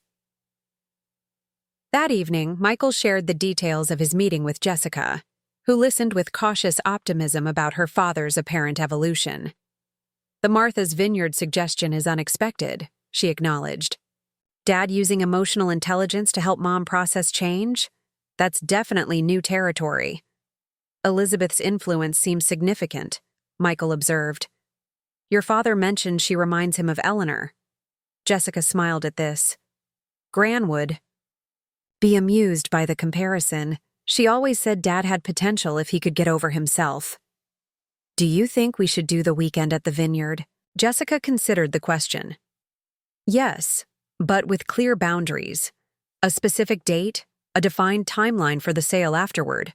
No open-ended arrangements that Mom could use to delay the process. Agreed, Michael said. And what about your father's request to rebuild some kind of relationship? That's trickier, Jessica admitted. I want to believe he's genuinely changing, but we've seen performative remorse from him before. Remember the incident with your promotion 3 years ago? Michael grimaced at the memory. Howard had dismissed Michael's advancement at Commonwealth. Financial as merely moving from one middle management position to another, then offered a half-hearted apology after Jessica confronted him. The supposed contrition had lasted approximately 2 weeks before the condescension resumed. This feels different, Michael said thoughtfully. There's a humility I've never seen from him before. Elizabeth described him as being in a financial, rock-bottom situation. Maybe that's created space for genuine reflection. I hope so, Jessica said, her expression softening. For all their flaws, they're still my parents. I'd like for us to have some kind of healthy relationship, especially if we decide to have children someday. The mention of children, a topic they'd been discussing more frequently lately, reminded Michael of another aspect of Eleanor's legacy that he hadn't yet shared with Jessica. Among the personal items his grandmother had left him was a letter to be opened when the time was right for family expansion, as Eleanor had cryptically noted. Speaking of children, Michael said, there's something I should show you. He retrieved the sealed envelope from Eleanor's desk drawer and handed it to Jessica. Gran left this for us, for when we were ready to think about starting a family. Jessica opened the envelope carefully, her eyes widening as she read the contents. Michael, this is incredible. A dedicated education trust, already established? Michael nodded, having reviewed the documents with Robert previously. She set it up 5 years ago, apparently. Initial funding plus regular contributions from her personal accounts. Robert says it's grown to almost $300,000. For children we don't even have yet, Jessica marveled, tears forming in her eyes. Without any pressure or expectations about whether or when we'd have them. Just quiet support for whatever we might decide. That was Gran's way, Michael said softly. Preparing the ground for possibilities without demanding specific outcomes. So different from my parents' approach, Jessica noted without bitterness, simply acknowledging the contrast. Every major life decision came with their expectations and judgments attached. Perhaps that's changing, Michael suggested. Your father's willingness to consider a completely different career path suggests he's re-examining his values. Maybe in time, they'll learn to support without controlling. Jessica leaned against him, studying Eleanor's letter. I hope so, for their sake as much as ours. As they sat together in the quiet of Eleanor's study, surrounded by the legacy of her wisdom and foresight, Michael reflected on how differently this situation might have unfolded without his grandmother's preparation. The inheritance that his in-laws had attempted to seize had instead become a catalyst for painful but necessary growth, not just financially, but in the fundamental dynamics of their family relationships. Whether the Porters' transformation would prove lasting remained to be seen. People deeply invested in appearances could sometimes perform change while fundamentally remaining the same. Yet the early signs offered reason for cautious hope. Howard's willingness to consider a radically different professional path, Diane's tentative steps into volunteer work unconnected to social advancement. The inheritance game had revealed the weaknesses in the foundation of the Porter family mythology. The facade of effortless prosperity concealing financial desperation, the performance of familial concern masking controlling impulses. But in that painful revelation lay the possibility of something more authentic. Relationships based on mutual respect rather than power dynamics. Support offered without hidden agendas. Love expressed through acceptance rather than conditions. Eleanor, with her characteristic foresight, had provided not just the financial resources Michael needed to stand firm against manipulation, but the wisdom to use that position constructively rather than punitively. The true value of his inheritance, Michael realized, wasn't measured in dollars or property or business holdings. It was this legacy of integrity, courage, and compassion, qualities that had shaped his own character and now offered a potential path forward for the family Eleanor had welcomed him into, despite their initial rejection of everything she stood for. The journey ahead would undoubtedly include setbacks and challenges. Old patterns rarely yielded easily to new insights. But for the first time since he'd entered the Porter family orbit, Michael felt a genuine possibility of change. Not just the superficial adjustments demanded by financial necessity, but a deeper reevaluation of what truly constituted wealth, success, and family. The Martha's Vineyard house stood majestically against the backdrop of a perfect June sky, its weathered shingles and white trim embodying the classic New England coastal aesthetic. As Michael and Jessica pulled into the circular driveway, memories washed over them. Summers spent on the beach, family dinners on the wraparound porch. The distinctive smell of salt air mingled with Diane's prized roses. It's strange, Jessica commented, surveying the familiar property. This place represents so much of what was wrong with my parents' approach to life, maintaining appearances regardless of cost, but I still love it. That's the complexity of family legacies, Michael replied, unloading their luggage. Even the problematic parts contained genuine memories worth preserving. Howard and Diane were already there, having arrived the previous day to prepare the house for what everyone understood was their final family gathering in this space. The property had been listed with a discreet real estate agent specializing in luxury homes, with showings scheduled to begin the following week. The greeting on the porch was slightly awkward. Hugs that lingered a beat too long. Conversation that initially felt forced. But as the afternoon progressed, a curious ease began to develop. Diane had prepared a simple dinner rather than the elaborate, caterer-assisted affairs she typically insisted upon for family gatherings. Howard opened wine but served himself sparkling water, explaining that his doctor had suggested minimizing alcohol during this transitional period. Less numbing, more feeling, he said with surprising candor. Apparently, I've been self-medicating with Macallan for decades. After dinner, they gathered on the porch overlooking the ocean. The conversation meandered through safer topics initially: Jessica's therapy practice, Michael's early experiences leading WIM, local news from Boston. Gradually, however, the discussion turned to the changes underway in all their lives. The house has an offer already, Howard revealed, his tone a mixture of relief and sadness.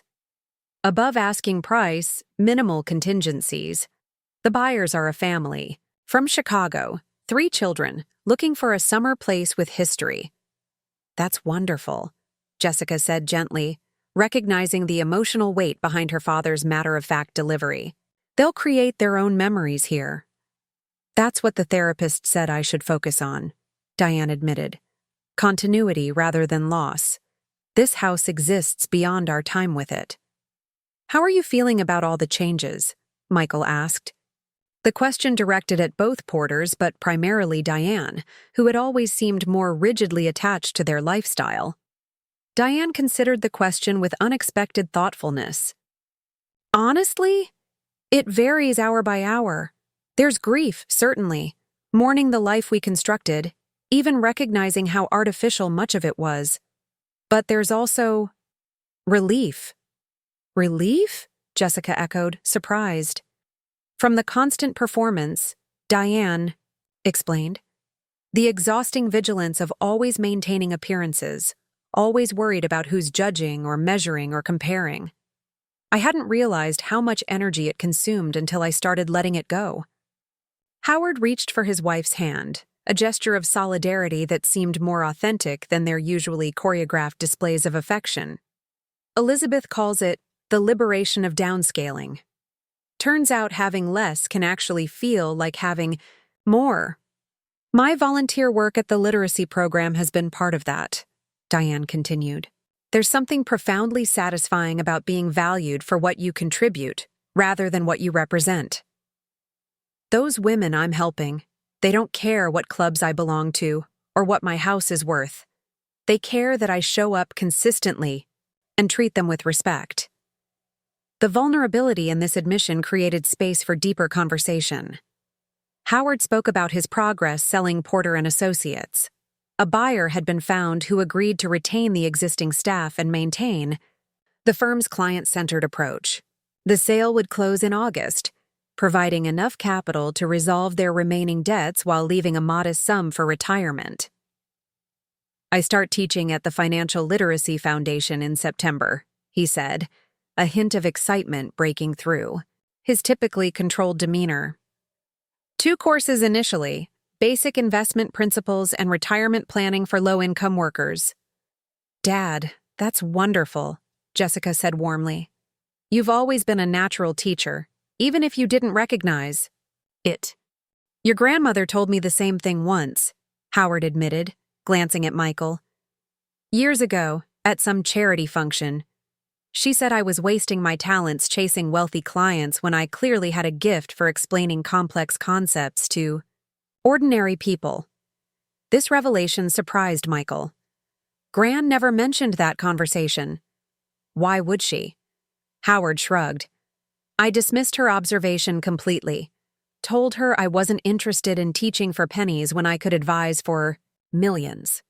She just gave me that penetrating look of hers and said, "The richest men I know are the ones who've found work that matters."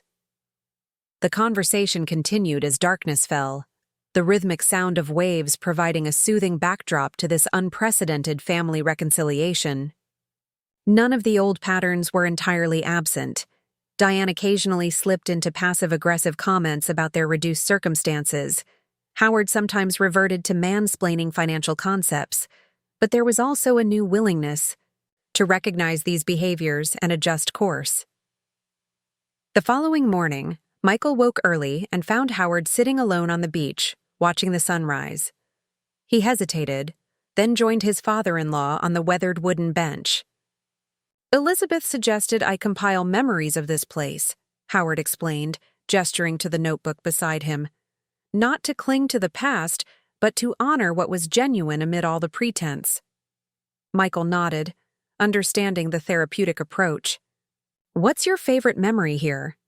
Howard considered the question carefully. Jessica's 10th birthday. We had a simple beach picnic. Sandwiches, lemonade, a homemade cake. Diane insisted on baking herself, even though it listed dramatically to one side. The fondness in Howard's voice as he described the unpretentious celebration revealed a man who had, perhaps, always been at war with his own materialism, pursuing status and wealth, while some quieter part of him recognized the hollowness of those pursuits. We had sparklers at sunset, Howard continued. Just the three of us on this beach, writing our names in light against the darkening sky. No guests, no performance, no comparison. Just pure joy in being together. The wistfulness in his tone suggested a recognition of how rarely the Porters had allowed themselves such unguarded moments of simple connection. It's not too late, you know, Michael said quietly, to build more memories like that one. Howard turned to him, genuine emotion visible in his eyes. I hope not. I've wasted so many years chasing the wrong things, measuring success by the wrong metrics. Eleanor would say it's never too late to realign your compass, Michael offered. She completely reinvented herself after her husband died. Built Whim from scratch in her 40s when most people are settling into established patterns. Your grandmother was a remarkable woman, Howard acknowledged. I wish I'd had the wisdom to recognize that sooner, to learn from her instead of competing with her. As they sat in companionable silence watching the sunrise, Michael reflected on how profoundly circumstances had changed since Eleanor's passing. The inheritance his in-laws had attempted to seize had instead become the catalyst for their own liberation from a lifetime of financial pretense and status anxiety. Later that day, the family walked the property together, reminiscing about summers, past and contemplating futures none of them could have envisioned 6 months earlier. Jessica and Diane gathered shells along the shoreline, their conversation punctuated by occasional laughter. Howard showed Michael the original property survey, explaining how the land had been part of a larger estate subdivided in the 1920s. That evening, their final night at the Martha's Vineyard house, Diane surprised everyone by raising her glass, in a toast directed primarily at Michael. To Eleanor, she said, her voice steady despite the emotion evident in her eyes, whose legacy extends far beyond financial assets. She raised a grandson of extraordinary character and foresight, who had the wisdom to offer consequences with compassion when confronted with our failures. The acknowledgement of Eleanor's true legacy, of Michael's integrity, of their own misconduct, was, perhaps, the clearest evidence yet of genuine change. Not perfectly executed, not entirely free of Diane's performative tendencies, but sincere in its core recognition of truth. As they departed the following morning, the Porters locking the house for what they all knew was the final time, the moment, carried both sadness and possibility. The property would pass to new owners. The life it had represented was ending, but something more authentic was tentatively emerging from its remains. Driving back to Boston, Jessica reflected on the weekend with cautious optimism. They're really trying, aren't they? Not perfectly, but genuinely. It seems so, Michael agreed.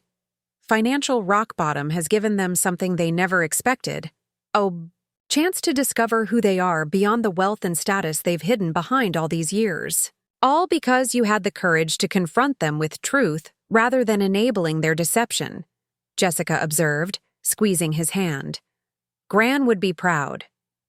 As they returned to the Beacon Hill house that represented Eleanor's legacy, Michael thought about the true inheritance his grandmother had left him. Not just financial assets or business holdings, but a model of integrity, courage, and wisdom that had guided him through the most challenging family crisis he'd ever faced. The inheritance game his in-laws had initiated had backfired in ways none of them could have anticipated. In attempting to seize control of Eleanor's legacy, they had instead been confronted with the bankruptcy of their own values. And in that painful reckoning lay the seeds of something none of them had expected: the possibility of authentic connection beyond the performance of family that had characterized their relationships for so long. The journey ahead would undoubtedly include setbacks and relapses into old patterns. Genuine transformation rarely followed a smooth trajectory.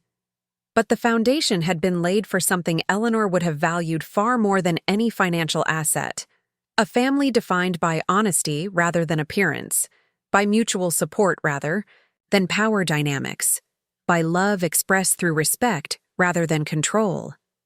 It was, Michael reflected, the most valuable inheritance of all. 7 years after Eleanor's passing, the impact of her inheritance continued to ripple through multiple lives in ways none could have predicted during those tense early days. The Bennett family had expanded with the addition of a third child, 4-month-old Catherine Eleanor Bennett, affectionately called Katie by her siblings and extended family. The autumn evening found Michael in his office at WIM's headquarters, reviewing applications for the 5th annual cohort of the Eleanor Williams Scholarship Program. What had begun as a modest initiative to support first-generation college students pursuing finance careers had evolved into a prestigious fellowship with hundreds of applicants competing for 10 positions each year. Alumni from the first cohorts were already making their mark in the industry, bringing fresh perspectives to a field traditionally dominated by privilege. Michael's concentration was interrupted by a notification on his computer, a video call from Jessica, who was attending a psychology conference in Chicago. He accepted immediately, his screen filling with the image of his wife in her hotel room. "How's the conference?" he asked, noting the energized expression that always accompanied her professional engagements. "Fascinating," Jessica replied enthusiastically. "I just finished presenting our research on financial trauma and family dynamics. The response was incredible. 3 departments have already requested collaboration on follow-up studies." Their joint research project had grown from their personal experience with the inheritance conflict, examining how financial crises reveal and transform family relationships. Jessica's psychological expertise combined with Michael's financial background had produced insights bridging disciplines that typically operated in separate spheres. "That's wonderful," Michael responded genuinely. "Did anyone connect with the intergenerational patterns we identified?" "Absolutely. Several practitioners approached me afterward about applying our framework to their family therapy protocols." Jessica hesitated slightly before continuing. "Actually, someone rather unexpected was in the audience, Charles Blackwell." Michael raised his eyebrows in surprise. Charles Blackwell was the CEO of Blackwell Partners, the firm whose merger offer Michael had declined 3 years earlier. "That's certainly outside his usual territory. What brought him to a psychology conference?" "Apparently, he's been working with a family systems therapist to address succession planning at Blackwell Partners. Their previous attempts at leadership transition have been disastrous." Jessica's expression turned thoughtful. "He asked if we would consider consulting on their process, given our unique perspective on financial inheritance and family dynamics." The irony wasn't lost on Michael. The firm that had once attempted to absorb WIM was now seeking guidance on the very issues that had informed his decision to remain independent. "What did you tell him?" "That we'd discuss it," Jessica replied. "It's an interesting opportunity to influence how a major financial institution approaches succession, potentially affecting dozens of wealthy families in their client base." This kind of consultation represented an evolution in Michael's approach to leadership. Rather than simply growing WIM's direct business, he had increasingly focused on spreading Eleanor's philosophy more broadly through education, research, and strategic partnerships. The inheritance that had once been simply financial assets had transformed into intellectual and ethical capital with far-reaching influence. "I'll review their proposal when you get back," Michael agreed. "If we can help them develop healthier succession practices that aligns perfectly with Grand's values." After completing the call with Jessica, Michael checked the time and realized he needed to leave to meet Howard for their monthly advisory session, Since retiring from the Financial Literacy Foundation the previous year, Howard had transitioned to a consulting role that included regular meetings with Michael to discuss WIM's education initiatives. These sessions had become a highlight in Michael's professional calendar, not simply for Howard's valuable insight, but for the relationship they represented. From adversaries fighting over Eleanor's inheritance to collaborative partners extending her legacy, their journey embodied the transformation that defined the family's story. The cafe where they regularly met was halfway between WIM's offices and the modest condominium where Howard and Diane now lived. They had downsized dramatically from their Beacon Hill mansion, embracing a simpler lifestyle that reflected their evolved priorities. Howard was already seated at their usual corner table when Michael arrived, reviewing a draft of educational materials intended for high school students. At 72, Howard Porter had physically transformed along with his values. His once rigid posture more relaxed, his formerly perfect hair now naturally gray and slightly longer, his expression reflective rather than calculating. "Michael," he greeted warmly, setting aside his reading glasses. "How's Katie sleeping these days?" "Better," Michael replied with the weary smile familiar to parents of newborns. "We're down to just one middle-of-the-night feeding. Jessica's convinced we're in the home stretch." "Enjoy these early months," Howard advised, a hint of nostalgia in his voice. "They're exhausting but precious. I spent too much of Jessica's childhood distracted by status concerns to fully appreciate those moments." These kinds of honest reflections had become more common as Howard progressed in his personal growth, acknowledging past failures without self-flagellation, simply recognizing truth as a foundation for different choices moving forward. "I've reviewed the updated curriculum for the high school program," Howard continued, tapping the tablet before him. "The interactive budget simulation is particularly effective.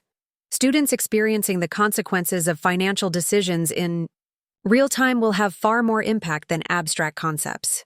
"That was Bradley's suggestion," Michael acknowledged, referring to Eleanor's former accounting director who remained involved with WIM's educational outreach despite his official retirement. "He believes experiential learning creates deeper retention than theoretical instruction." Their discussion of the curriculum flowed easily, with both men contributing insights from their respective experiences. Howard's years teaching financial literacy to diverse populations complemented Michael's understanding of investment principles, creating educational materials that were both accessible and substantive. As their meeting concluded, Howard hesitated, slightly before bringing up a personal matter. "Diane mentioned something interesting yesterday. Apparently, Jessica's been helping her develop a memoir about her journey from social climbing to meaningful service." This was news to Michael. "Jessica hasn't mentioned it. It's early stages," Howard clarified. "Diane's been journaling as part of her ongoing therapy, and Jessica suggested the material might be valuable for other women trapped in status-oriented lifestyles." The project represented yet another unexpected development in the family's evolution. Diane Porter, once obsessed with maintaining the appearance of perfection, was now willingly exposing her vulnerabilities and failures as a potential resource for others. "That's remarkable," Michael acknowledged, given how vigilantly she once guarded the family image. Howard nodded, a hint of wonder in his expression. "Sometimes I hardly recognize us from the people we were 7 years ago. Eleanor's inheritance catalyzed changes we would have resisted indefinitely otherwise." "Speaking of Eleanor," Michael segued, "I've been meaning to discuss something with you. We're planning a formal dedication ceremony for the expanded scholarship program next month. Would you consider being one of the speakers?" The invitation clearly surprised Howard. "I'd be honored, of course, but may I ask why?" "My history with Eleanor was hardly harmonious." "That's precisely why," Michael explained. "Your perspective on how her values eventually influenced your own professional evolution adds a dimension that others can't provide. Plus, you've become integral to the program's educational components." The conversation shifted to planning for the event, with Howard suggesting potential themes for his remarks that acknowledged both the tension and ultimate reconciliation in his relationship with Eleanor's legacy. As they parted ways outside the cafe, their handshake had evolved into a brief but genuine embrace, a physical expression of the transformed relationship that had emerged from conflict.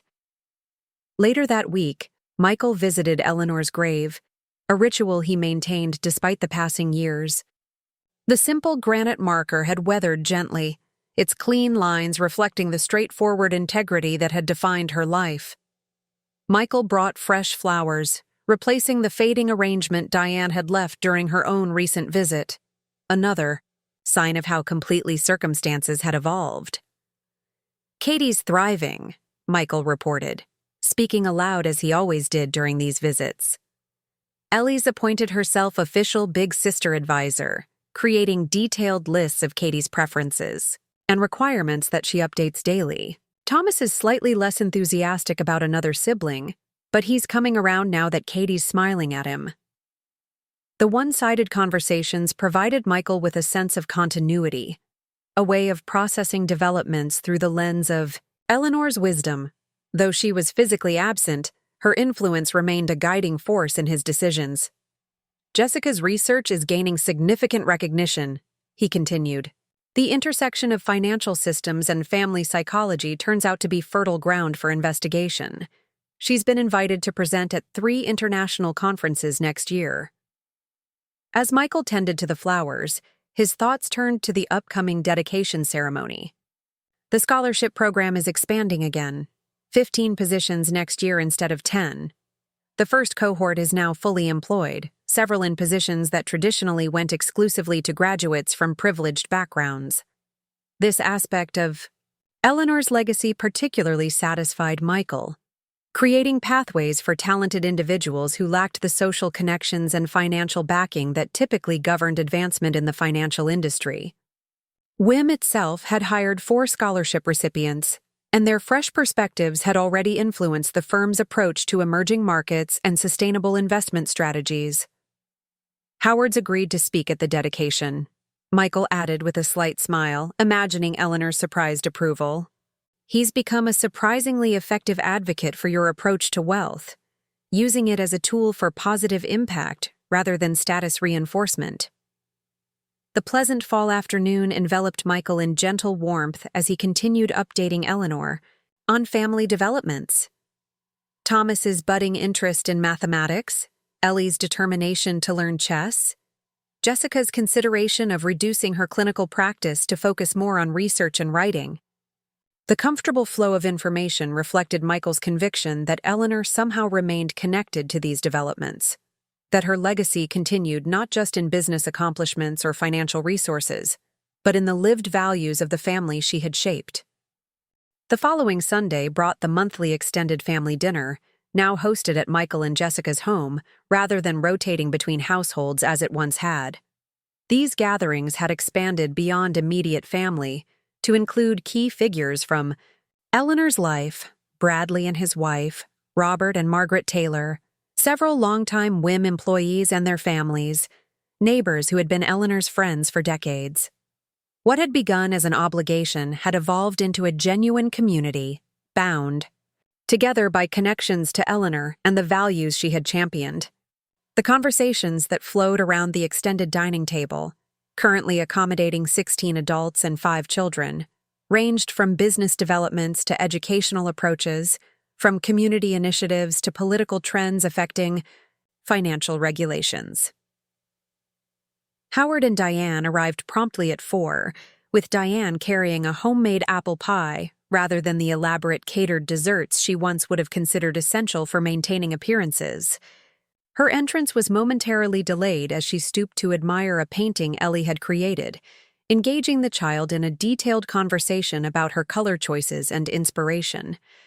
Interaction focused entirely on Ellie's experience rather than performance for adult approval. "Jessica mentioned your memoir project," Michael commented as he helped Diane arrange her pie in the kitchen. "That's a significant undertaking." Diane's expression registered surprise, followed by understanding. "It's more of a therapeutic journal. Then a formal memoir at this stage, she clarified, though Jessica believes the material might eventually help others struggling with similar transitions.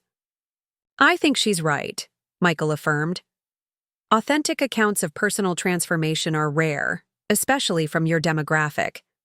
Most narratives either defend privilege or reject it entirely. Few navigate the middle path of reassessing values, while acknowledging both benefits and limitations of wealth. A hint of the old Diane surfaced in her slightly defensive response. I'm hardly qualified to author a personal growth narrative. My progress remains inconsistent at best. That's precisely what makes it valuable, Michael countered gently. Perfect. Transformation stories lack credibility. Real growth includes setbacks, contradictions, and ongoing challenges. Your honesty about that process could be genuinely helpful to others. Diane considered this perspective thoughtfully. Perhaps. Elizabeth says similar things during our sessions. The reference to continued therapy, now monthly maintenance rather, than intensive intervention, highlighted another aspect of the Porters' evolution. They had maintained their commitment to personal growth even after resolving the immediate financial crisis, recognizing that the internal patterns requiring attention extended beyond money management to deeper issues of identity and purpose. As dinner commenced, the conversation around the table reflected the diverse connections that had developed among this expanded family circle. Bradley discussed cryptocurrency regulations with Jessica's colleague from the psychology department. Howard and Robert debated the implications of recent court decisions affecting fiduciary responsibilities. Diane and Margaret exchanged observations about their respective volunteer work with vulnerable populations.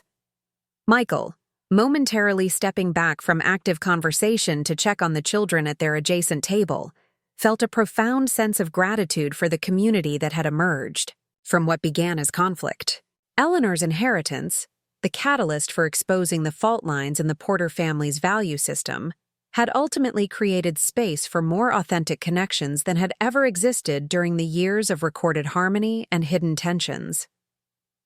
Later, that evening, after guests had departed and children were settled in bed, Michael and Jessica sat in the study that had once been Eleanor's private domain and was now their shared sanctuary. The room had evolved with their family, incorporating elements of both their professional interests while maintaining certain touches that honored Eleanor's presence.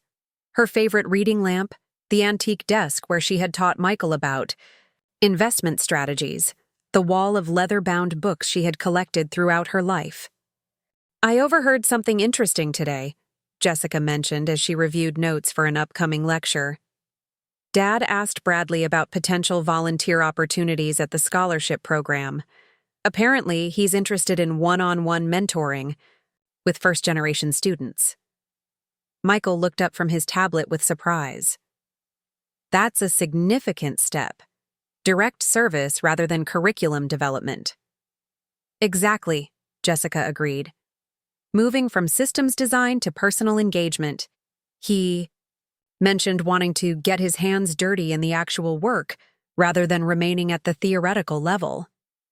This evolution mirrored Howard's broader journey, from prioritizing prestigious titles and impressive statistics to valuing direct impact and meaningful connection. The man who had once measured success exclusively through financial metrics and social recognition now sought satisfaction in individual student breakthroughs and personal growth moments. Did Bradley seem receptive? Michael asked, knowing the former accounting director maintained healthy skepticism about Howard despite their improved relationship. Cautiously, Jessica replied with a slight smile. He suggested starting with group sessions before moving to individual mentoring, a reasonable progression that acknowledges Dad's ongoing development. Their conversation shifted to the week ahead, coordinating childcare schedules with professional commitments and household responsibilities. The easy partnership they had developed in parenting reflected their broader approach to life's challenges, facing them together with clear communication and mutual support, a stark contrast to the manipulative dynamics they had witnessed in Jessica's childhood home. As they prepared for bed, Michael paused by the window overlooking the garden Eleanor had meticulously maintained and that they had preserved in her honor. The autumn moonlight illuminated maples beginning their seasonal transformation, a reminder of the natural cycles of change that governed all aspects of life. "I was thinking about the Blackwell consultation opportunity," Michael mentioned as Jessica joined him at the window. "It represents something significant beyond the specific project." "How so?" Jessica inquired, leaning slightly against his shoulder in comfortable familiarity. 7 years ago, Blackwell approached us about acquisition, essentially attempting to absorb Eleanor's legacy into their corporate structure, Michael explained. "Now they're seeking our guidance on how to incorporate the values we've protected into their own operations. It's a complete reversal of influence direction." Jessica considered this observation. From potential acquisition targets to philosophical influence. That would please Eleanor immensely. "It's happening beyond Blackwell, too," Michael noted. "The scholarship program is changing industry hiring practices. Our research is influencing how financial institutions approach family wealth transfer. The curriculum Howard developed is being adapted by business schools nationwide." "Eleanor's ripple effect," Jessica summarized. "Her inheritance created waves of impact far beyond the financial assets themselves." This perspective captured what Michael had been gradually recognizing over the years since Eleanor's passing. The inheritance that had initially seemed defined by business holdings and property had revealed itself as something far more significant, a philosophy of wealth as responsibility rather than entitlement, of success measured by impact rather than accumulation, of family bonds based on honesty rather than appearance. 10 years after Eleanor's passing, Michael stood at the podium in the auditorium named in her honor at the Massachusetts College of Finance, addressing the 10th cohort of Eleanor Williams Scholars. The program had expanded dramatically over the decade, now supporting 50 students annually across 10 participating institutions. Eleanor believed that financial expertise wasn't valuable merely for its ability to generate wealth, Michael explained to the attentive faces before him. She saw it as a tool for creating systems that serve human flourishing rather than merely enriching the already privileged. From his position, Michael could see Jessica seated beside Howard and Diane in the front row. At 12, 10, and 7 respectively, Ellie, Thomas, and Katie sat remarkably still next to their grandparents, understanding the significance of the occasion even at their young ages. The scholarship program bearing Eleanor's name exists to diversify not just who participates in financial systems, but how those systems function. Michael continued. Your perspectives, experiences, and values will influence decision-making that affects millions of lives. That responsibility extends far beyond portfolio performance or profit margins. As Michael concluded his remarks and welcomed Howard to the podium to introduce the new scholars, he reflected on the extraordinary journey that had unfolded from Eleanor's inheritance. The financial assets that his in-laws had once attempted to seize had multiplied their impact through thoughtful stewardship and clear purpose. The family relationships that had fractured under the pressure of revealed truths had healed into something more authentic than their previous facade of harmony.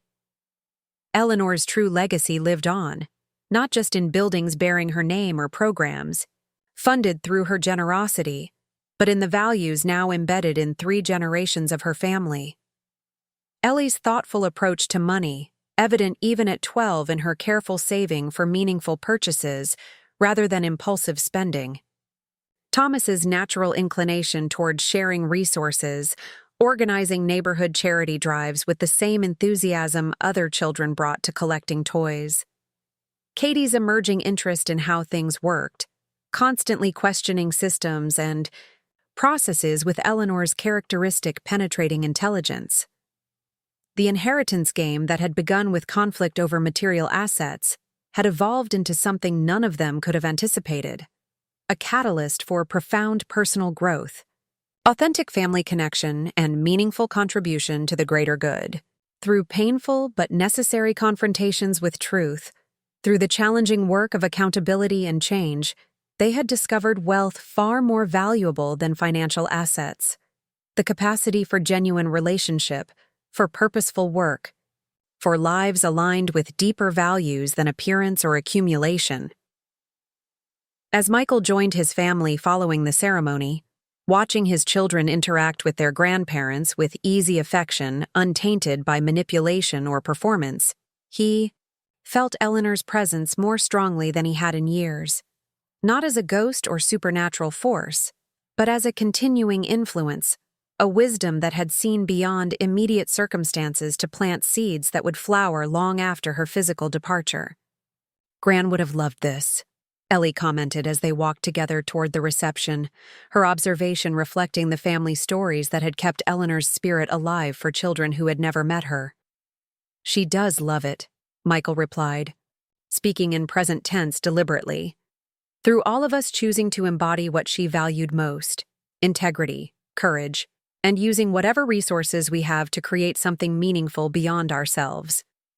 The inheritance game has come full circle, revealing that true wealth isn't what can be counted in financial statements or listed in legal documents.